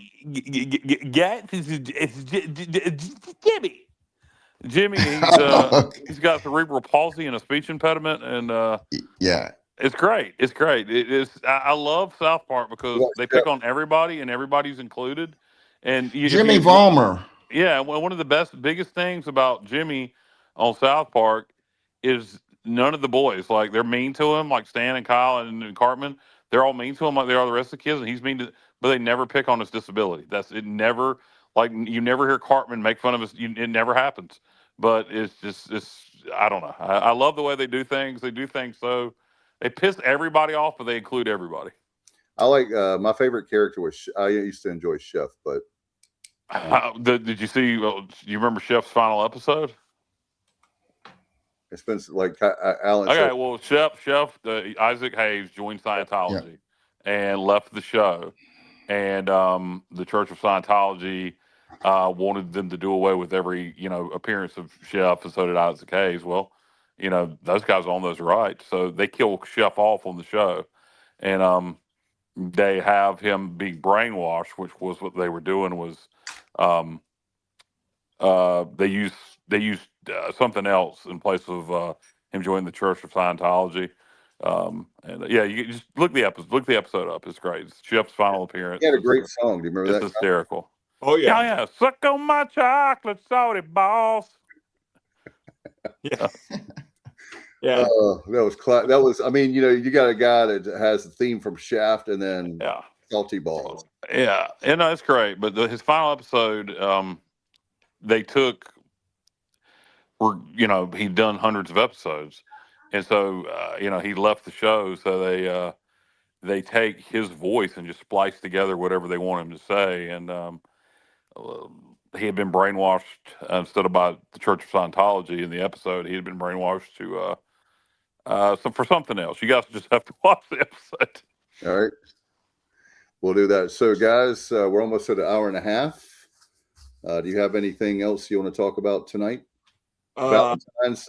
Alan, did you treat the Mrs. Vic? We did. We wound up over at our friend Nikki Harris's last night for a nice little evening, and had a good time there, and spent the day. Shout out to Tyler Reddick for winning the Daytona 500. That was a great finish. What a finish! Well, Johnny had a lot of money on Tyler Reddick, I think. But No, he's the West Coast guy. I go for the Chevrolet drivers that are Southern. I still like. I think Kyle mentioned once that he likes the Southern dialect and these drivers, and I do too. And there are not many of them left. So until NASCAR does that, until NASCAR starts going around these short tracks in the South, I don't care if they're look. I know that sounds ignorant, but I don't care if they're the best driver or not. You got to have the personality. Sometimes the personality is more important. I'm not suggesting that you just go pull some redneck off the street. Go to these local dirt tracks and these small tracks in the Southeast and find some guys that can drive cars that have personalities and bring them up to NASCAR. If you want to save the sport, that's the only way to do it. And I tell you what, one of my favorite drivers of all time, Alan, and you told us about the documentary. Hopefully I can find it, but that's why the Intimidator was Intimidator. That was a big SOB, and he definitely wasn't from California. Yep. No. I think it's Wednesday will be actually 25 years that since Earnhardt passed away. MJ's car. That's right. Michael Jordan, Kyle's favorite. I hate Michael Jordan. Yeah. Kyle. I mean, they have that guy, Steven Singer. I hate StevenSinger.com. You can have I hate MichaelJordan.com. I bet it already exists. Well, they are going back to Rockingham. Yeah, I agree, Kenneth. Well, they're going back to Rockingham in the truck in the Busch series. They're not going back in the Cup series. You never know. I loved it. The tire management at that track was crazy because of all the sandstone. It's nice as it is, and them going back to North Wilkesboro is great. I still think you're not going to really bring back. You still need, for me anyway. And if I look at myself and I assume that I'm not the only person that thinks this way, just from talking to other folks. Until you bring back these personalities, so you bring back boys people can identify with. I mean, your majority of your NASCAR fan base is in the South historically, so you need guys that we can identify with. And not only is your fan base now, it's easier.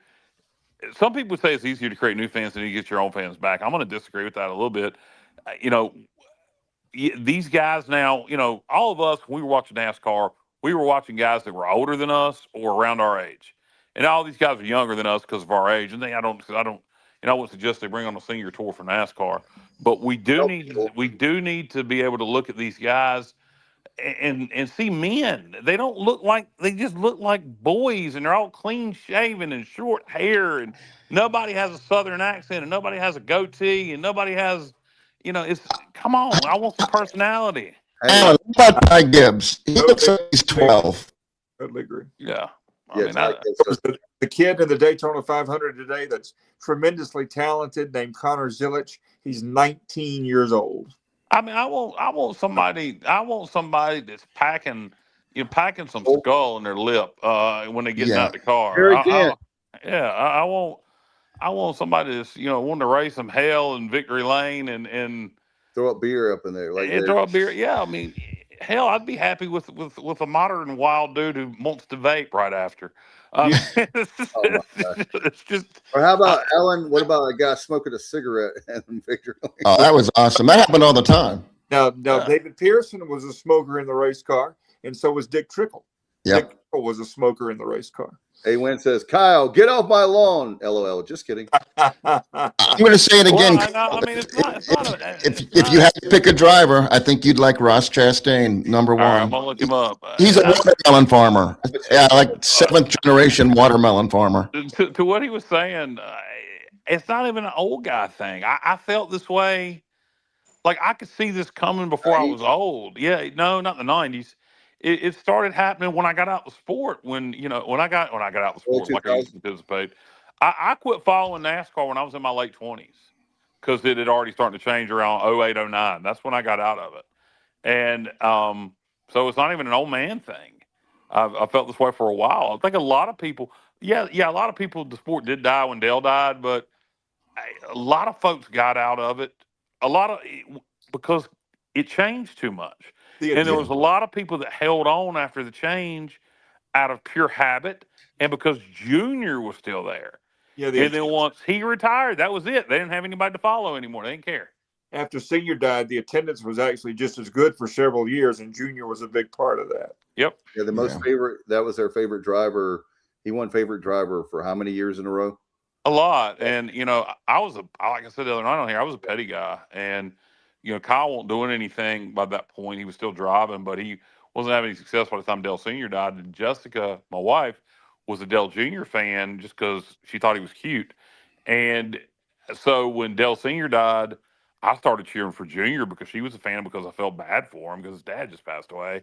So I became a Dale Jr. fan. And then once he got out of the sport, I hadn't had anybody to cheer for. I don't. None of these guys, I don't identify with any of them and haven't for years. And I don't even know most of the names now. That's at least there was a while where I still knew most of the names. I don't even know who most of the drivers are anymore. It's like grassroots, good old boys racing, Carteret Speedway. Bunch of stuff. Yeah. Put what Kenneth just said back up there. Alan, and to get to your point, we'll come back to that. But yes. When Jim Crockett Promotions sold to Ted Turner, and they went under the banner of World Championship Wrestling, and Turner owned it, they made some mistakes. They wanted to quit running. They didn't quit running Greensboro and Charlotte and Raleigh, but like they had already taken Starrcade away from Greensboro, but they made Greensboro a secondary market. They expanded outside of their footprint. And when you look back when WCW finally had success with Nitro during the NWO days, they went back more, even though there were a lot of guys from up north, Hogan, et cetera, WWF guys came down to WCW. They ran the South a lot. Yeah, they were running the Northeast and everywhere else because at one time with the NWO stuff, WCW was red hot.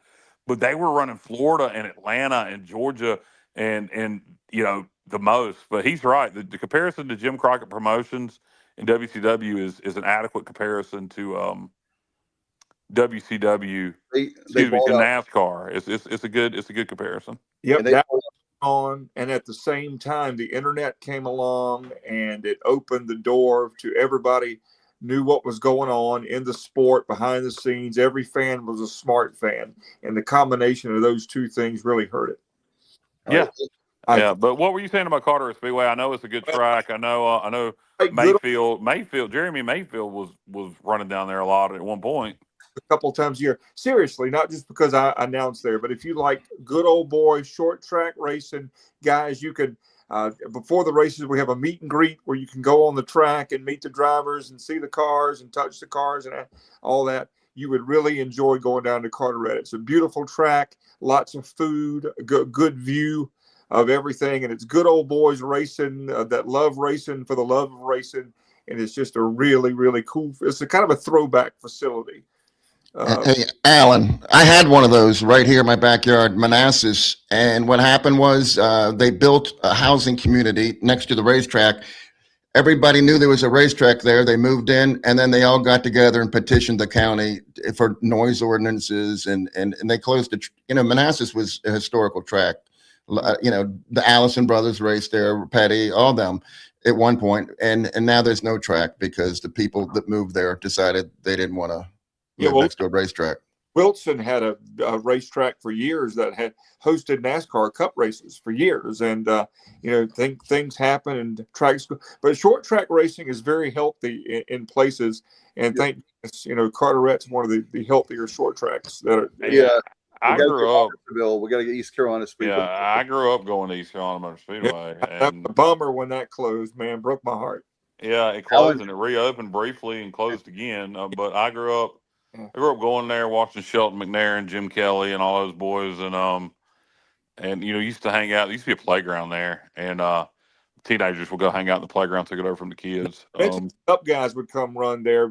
Hut Strickland, Rick Mass. Yeah. Junior ran there. Dale Jr. won a race, and he ran a crew member and broke his leg. And Ernie Irvin ran a race there too. At one point. So if you're interested in buying a track for Mr. Perry, I'm being dead serious. Like we're trying in Martin County, we're trying to bring that track back. I know there were some people interested. Of course, you always. What kind of shape is it in? It's in awful shape. It would have to be completely revamped from head to toe. How are the grandstands? Everything is. I'm just being honest. Everything. Mother Nature has destroyed everything there, and it closed at the end of 2019. So it doesn't take Mother Nature very long to work, do what she does, and it would take a full rebuild. If they could have stayed open another year, Kyle, they would have got COVID money to Governor Cooper and the state legislature. Wow. And it was 1 year's difference if they had just made it to 2020, which is so sad. And somebody said, well, your home track is East Carolina. And it was back when Alan was still calling. And I said, listen, one of my best friends, especially in radio, he's like a Supreme Court justice. As long as they have that track, he's going to be announcing, and I'm not taking away something from my dear friend Alan Vick. So, but it is actually my home track. Couple girlfriends from me over the years, Dave. So I know my best friend's girl. Yeah, but really, Robertsonville, I've got some old videos that somebody gave me of Robertsonville in the first 3 or 4 or 5 years it was open, and that was a magical place. And the guy that opened it, Gerald Whitehurst. I don't know if you knew Gerald, Kyle. No. Just a fantastic gentleman. Wayne Perry Chevrolet in Elizabeth City owns the track and still does. Just very sad, but there are some healthy racetracks within driving distance. County Line in do they still run Southern National? Yes. Yes. It starts the end of on the 28th. If any of you come to a race, just let me know. You can ride with me, for crying out loud. I mean, Well, Johnny and I haven't talked to Kyle about it. Speaking of something we need to talk about up here, but Johnny and I, Kyle, have already talked about going there to see Alan and surprise him. And well, it's not a surprise anymore. Well, I know. There's plenty of good. Told him. I like the idea of riding down there with Alan. Yep, you come on and ride with me. It will. I promise you, not just because I'm there. It's a first class facility. Good people. You'll have a good time. Is it in Moorhead? What town's it in? No, Pelletier, right? Pelletier. Yeah, and I knew it was in Swansboro.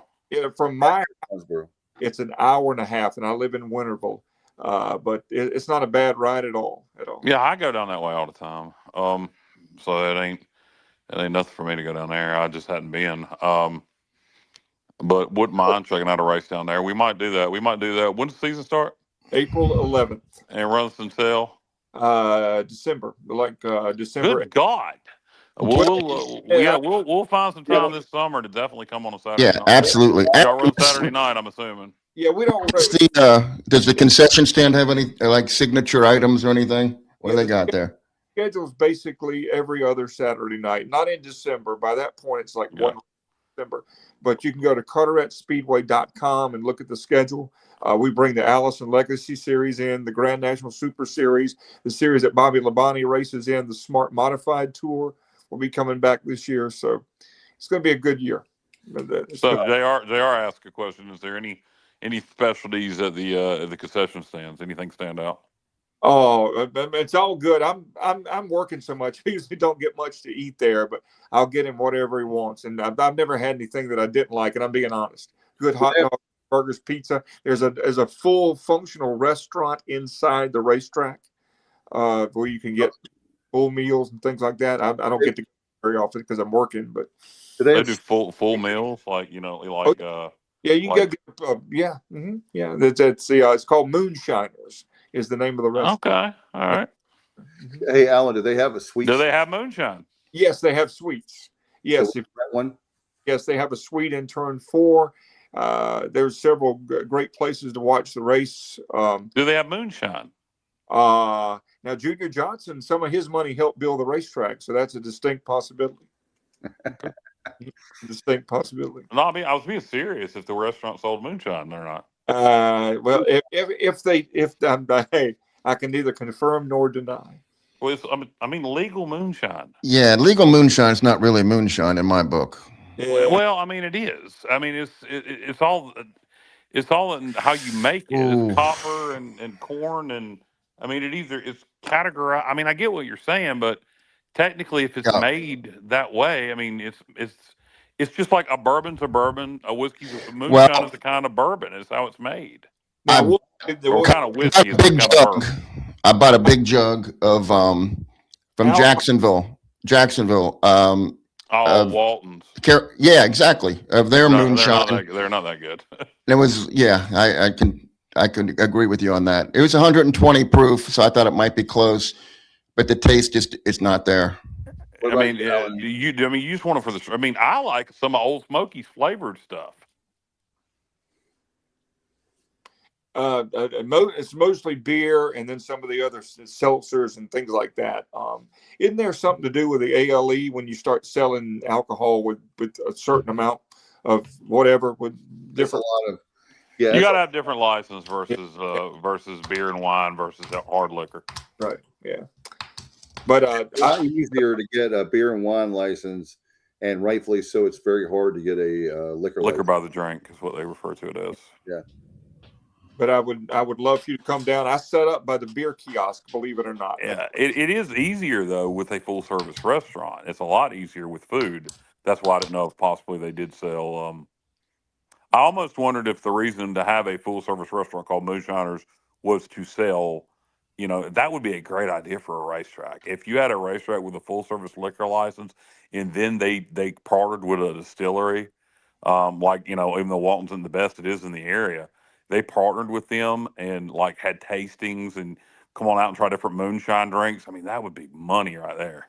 Yep, and they use the track for other things as well. We've had concerts there. We've had Christmas laser light shows there, monster truck shows there every year. Yeah, I remember the monster truck show. I remember seeing the laser light show promoted on Facebook this year. What concert was there recently? They had it one summer. Believe it, it was excellent. They had like a Kiss tribute, ZZ Top tribute, and all in one tribute bands. Okay, yeah. And well, but I went and I really enjoyed it. And by the way, guys, speaking of tribute bands, my friend, I checked about I don't know if you guys saw, but the concert series that's normally on Town Common, the Greenville Toyota Amphitheater. Is actually they're doing some renovations this year. So those of you that are in Greenville area and you're looking for, like me, I love those concerts they have. It's going to be under Dowdy Ficklin. It's not going to be like the Dowdy Ficklin. It's going to be like when we saw Greggy and the Jets, Alan. Yeah, and that was excellent. Yeah, they put it underneath there because of the weather, and that worked perfectly. Except for if you were under one of the drips. Yeah. That's right. I saw you there, Johnny. I'd never met you before, in person. Yeah. Remember that? Yeah, Kyle. Maybe we get Kyle to come to a show this summer. But who's playing? Well, our good friends from Trial by Fire, Ernie Shepard, He's the lead singer of Trial by Fire. No, I'm sure he's a Okay. fine fellow. Anything that's not a tribute band. Greggy, Uh, trust me, Greggy and the Jets is something you would really enjoy. What is it? It's the Elton John tribute band, but the guy is phenomenal. Anything that's not a tribute band. You're missing out with Greggy. I'm just telling you, because phenomenal, just phenomenal. Okay. We got some good independent artists coming out with guitars, writing songs, that kind of thing. No, I got a question for you, Kyle. they do that more on the Sunday night concert series. Is They this have thing on. working? Yeah, JR, go ahead, buddy. I never know if my internet's still working or not. I mean, okay, tribute bands, you got a thumbs down. How are you on bands that do cover songs? What do you think about that? Okay, how am I on bands that do cover songs? All right, so let me put it to you this way. In tribute bands, it's just not going to get me out. I would go see a Chris Ledoux tribute band, but it would have to be something like that. Backyard. Something that was very niche for me. But we're talking about bands that do cover. I understand what you're asking. I'm not going to go out of my way to see a cover band. But can I enjoy a cover band? Yes, absolutely. But will I go out of my way to see a cover band? No. I'd rather go see, like, give me somebody putting out their own stuff, even if I hadn't heard it, and then they play covers. Like, let's say you're a Southern rock band, and your name is, Juicy Lucy, and you do covers 50% of your stuff, and then 50% you do your original stuff. I'll go see you. But if you're just doing nothing but covers, okay, you answered my question because Blackberry Smoke does a lot of covers, but they do. I swear, I like them better than the originals. I have no problem with that at all. But Blackberry Smoke's put out 10, 12 albums and has plenty of stuff. And we might hear 3 of them. We might hear 2 or 3 covers. Yeah, that's fine. No, that's fine. I go to concerts all the time. I'm used to that. Cody Jinks does 1 to 2 covers every show. And some of his covers he'll record because they become so popular. I have no problem with that. No, I thought I didn't even know. Okay. I actually that was my line of questioning was leading. No, okay. That's not even what I thought you were asking. I thought you were asking, will I go see cover bands? No, just bands that do covers. No, I wouldn't do that either. No, I wouldn't do that either. I love good covers. Now, don't do what Jamie Johnson does, where in a 23-song set, he does half his damn set in covers, and and you're a Jamie Johnson deep cut guy, and you want to hear, and you don't even play half of his friggin' But anyway, that kind of stuff's frustrating. But no, Blackberry Smoke, out of a 22-song set, and your typical concert's 22 songs. So out of a 22-song set, if Blackberry Smoke does 3 covers, it's great. Yeah, that's fine. I think Running with the Pack from Bad Company is better than Bad Company, in my opinion. He does Tom Petty. You Got Lucky, better than Tom Petty. And Southern Child, he does. Still Woods, their version of Southern Accent, to me, is way better than Tom Petty's. So, I mean, I have to hear that because I love Tom Petty. And Still Woods' version of Southern Accent is fantastic. But some bands. Cody Jinks' cover of Led Zeppelin's "Wish You Were Here." I prefer it to Led Zeppelin. That might be sacrilege. Pink Floyd. Pink Floyd. Did I say Led Zeppelin? Yeah, Pink Floyd. Wish You Were Here. Cody Jinks' cover of that is, I think, better than theirs, the original version, which is probably sacrilege to say. Yeah. The steel guitar and "Wish You Were Here," it matches the song so well. I'll listen. I'm sure it's good. Another topic for another show would be songs that you never want to hear again in your lifetime. Yeah, I have a list. We'll save it. What would be your number one, Alan? Number 1 song I never want to hear again is "Don't Stop Believing" by Journey. Oh wow! Never want to hear that song again in my life. Freebird, close second. You know what? I love Freebird, particularly live versions. Yep. Don't Stop Believing. I would agree with you if it wasn't. It makes me think of ECU football with 91 and We Believe and all that. But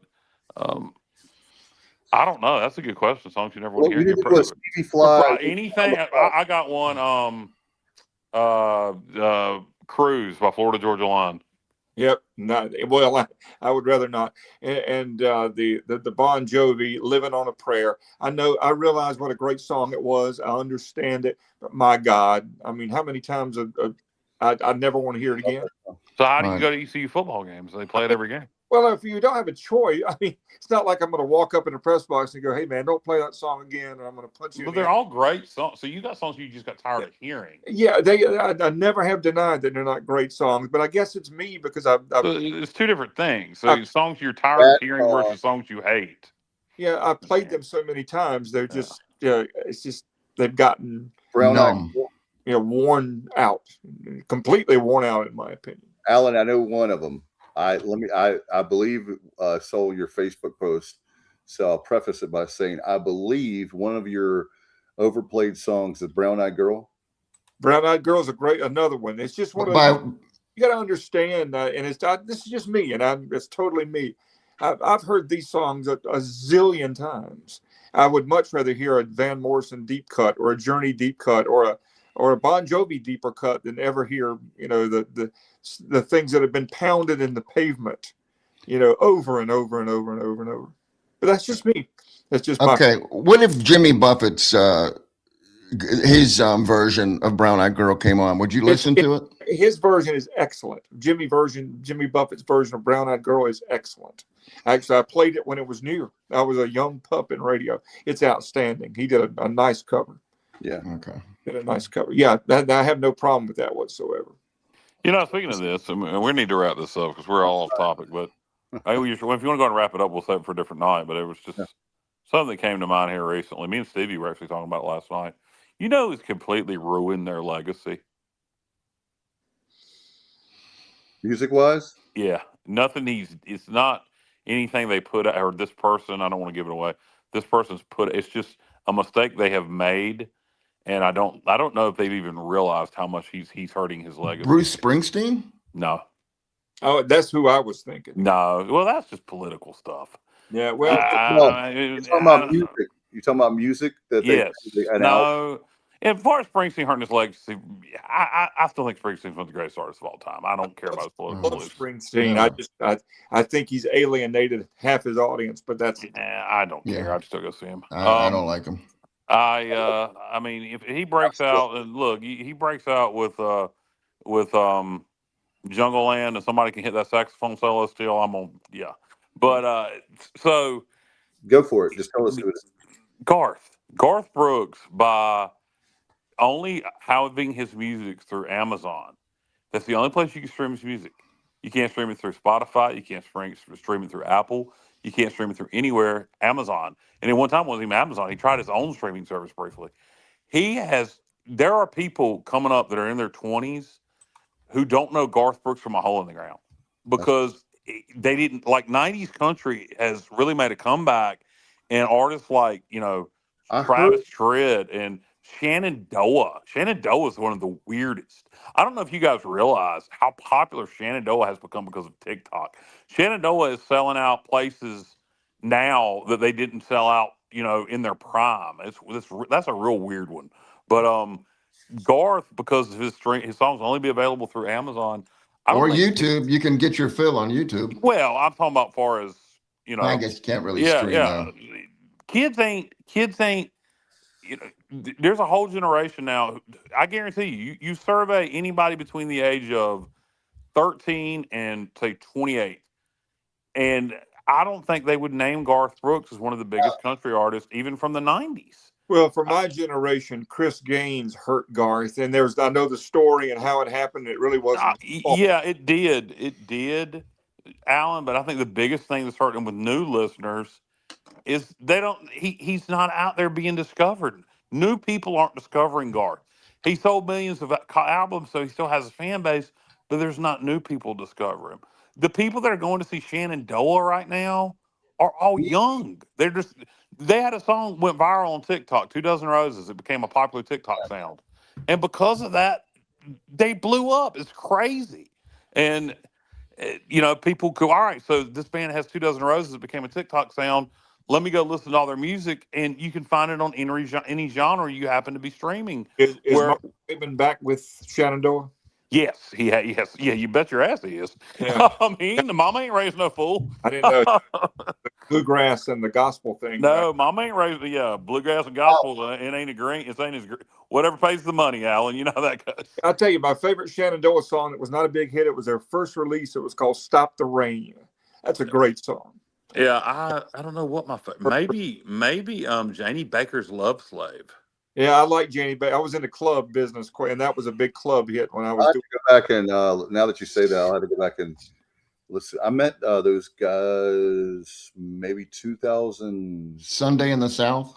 I think Great song. Yeah, that whole album's good. South. Sunday in the South is really, that's Church on Cumberland Road. That's Mama Knows. That whole album was really big for them. Yep. So I'll give Garth a call and say, Garth, what are you doing? Yeah. I guarantee you right now, I guarantee you more people between the ages of 15 and 25 know Shenandoah is than Garth Brooks. Y'all may think I'm crazy. I'm telling you right now. And anybody who wasn't in the midst of Garth when he was at his peak, it was incredible. It was absolutely. It was a phenomenon. Yeah. I heard something about, and I need to go back and check this, but now that you said that, there was something about his Amazon deal. Like, in other words, he did it obviously for money. And, just to try, like, Amazon gave him the best deal. In fact, he was right. But how much money do you need to make at this point? At this point, don't you Spotify, want as many people to discover your music as possible? He was supposed to go exclusively with.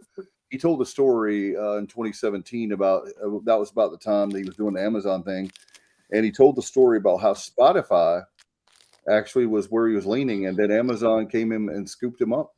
And so I don't know. I mean, maybe it's loyalty. I think he was. But he's the only artist that does that crap. He did that crap back in the day where all his music was exclusively sold at Walmart. Well, there's a lot of people that are doing that. AC/DC is doing it. I think it's a bad thing. I think you should want your music available on as many platforms as possible. Absolutely. I agree with that, but I agree with that 100%. I'm just saying that he was one of the first to do that. Taylor Swift has done that. AC/DC, they do it for 6 months a year. It's not like they're doing it like as far as that is concerned. No, Garth has been for years. I mean, you've never been able to get Garth music as long as I've known from Apple Music.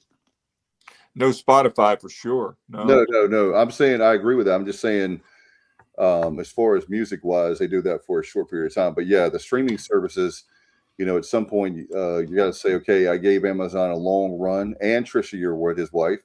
And now it's time to move on to. Look, I should have recorded this because I doubt I can get it to repeat it. But I asked Alexa Plus last night, or maybe it was the night before last. I don't remember what it was. But I asked, did she think it was hurting Garth Brooks' legacy because of his lack of people being able to discover his music throughout multiple platforms, being exclusively with Amazon? And their own AI robot agreed with me that it was definitely hurting his legacy. I don't know if I can get it to say it again because I sometimes once it'll say stuff one time, like it'll go in and censor itself. Yeah, Jeff Bezos watches our show, and now Alexa's fired. So that's why these artists. Jeff Bezos fires everyone these days. So why not fire Alexa? Yeah, these artists tour so extensively because think about how they get paid now with all the digital stuff. It's really weird. They're making a quarter of a penny per play or whatever it is, and so when you tour, that's where the money is now. There's always been merch and touring is why they make it in on these websites. If you notice, the websites are actually, if you're looking for concert or just T-shirts of your favorite artist, it's a lot cheaper. Not all the time, but some of the time. You can find really good deals on, like speaking of Jimmy Buffett, I buy like old concert T-shirts that, from the 80s or different times just for the heck of it. And they'll sell them a lot cheaper. And then, Alan Vick's going to be on tour this year. I know that you've got a really cool like tie-dye T-shirt. Do you cut sleeves out of your 80s T-shirts, Dave? Yeah, you got me. You nailed it. I want to, I look so much better without the sleeves, but I guess that's all relative. But Anyway, do you guys want to get out of here? We're at the 2-hour mark. We're actually, Jim Cornette's coming on soon because he's upset that we're taking his market of the long version of the podcast world. Goddamn. Before we go, I'm going to say I love Jim Cornette, and it's time to go. I love Jim Cornette. He's one of my all-time favorite people in the world. But when Jim decides to go the political route, I can't stomach that. You know what? I can't stomach. See, we'll leave here. Yeah. All right, so I did for a while agree with him, and then I didn't agree with him, and now I'm okay with it again. So, Yeah. Yeah, I kind of agree with Jim more and more these days. So, well, he's one of a kind. If nobody doesn't listen to the Jim Cornette Experience and the drive-through. In the drive, it's well worth your time because I love him to death. We don't agree on a lot of things, other than wrestling, but I absolutely love Jim Cornette. Well, one of the most entertaining people alive. And Brian Last, I think, is very underrated on that show. Brian's such a little smarmy, little smart ass. Yeah. Yep. And he actually, Jim Cornette has one thing I didn't know I would have in common with Jim Cornette is he has very good musical taste. So, including the East Carolina guys, the Avett brothers. He's a huge. I like some of his musical taste, some of it I don't. We're 50-50 on that. But yeah, he does like the Xavier brothers. He doesn't like a lot of modern stuff. I think there's a lot of modern stuff. If he listened to it, he would like, but he just hasn't given it a chance. Yep. Not on my lawn. He's definitely one of those guys. No. Oh yeah. Did you hear about the fan that made the mistake of finding his address and driving all the way from Virginia Beach and knocking on his door? And he opened the door and he said, I got something for you. And Jim said, I got something for you. And I ran him off of the yard. It was great. It was about a year ago that happened. He made a ton of money when all the videos, he fished all that NWA stuff out of a dumpster. Yeah. And started to sell it. But now I imagine he doesn't make as much money selling the videos and the stuff now. He doesn't. He makes a lot of money from the podcast. A lot. He's made a lot of money selling action figures. Jim's very smart with doing stuff, and he's done it all independently without having to sign a WWE Legends deal. Right. And that's why he's not one of their favorite people because he's good with his money. He don't need them. Yeah, his wife helps him a lot too. Stacey, yeah. But Jim really, we'll get out of here, but he really can give his opinion on things because he doesn't need anybody's money. He doesn't need a job with AEW. He doesn't need a job with WWE. And because of that, because he's independently wealthy, I'm not saying he's a multi-millionaire, but he ain't hurting for nothing. There's so many guys from that era that didn't handle their money well. And Jim did, and he doesn't have to take any crap from anybody because of that. And doesn't have to leave his house. Yep, he doesn't most of the time. So, all right, guys. Johnny Robertson, Johnny Stats, we appreciate you so much. AV, don't forget, and Kyle, don't forget as well. Wednesday night, we are going to be on a special edition of On Deck a night before that we normally do. And, of course, the Big Carolina series, we'll be talking about that. But we'll recap obviously the Campbell game, which is at Jim Perry Stadium in Boys Creek, and the home game that'll be just over by that point, or about an hour or so after the game is over. We'll be with you on Wednesday night at 8:00, and it's right here. So thank you guys. I've been waiting all this time, all today, to do this show. We appreciate it very much. We'll get out of here. So long, everybody, and as always, go Pirates.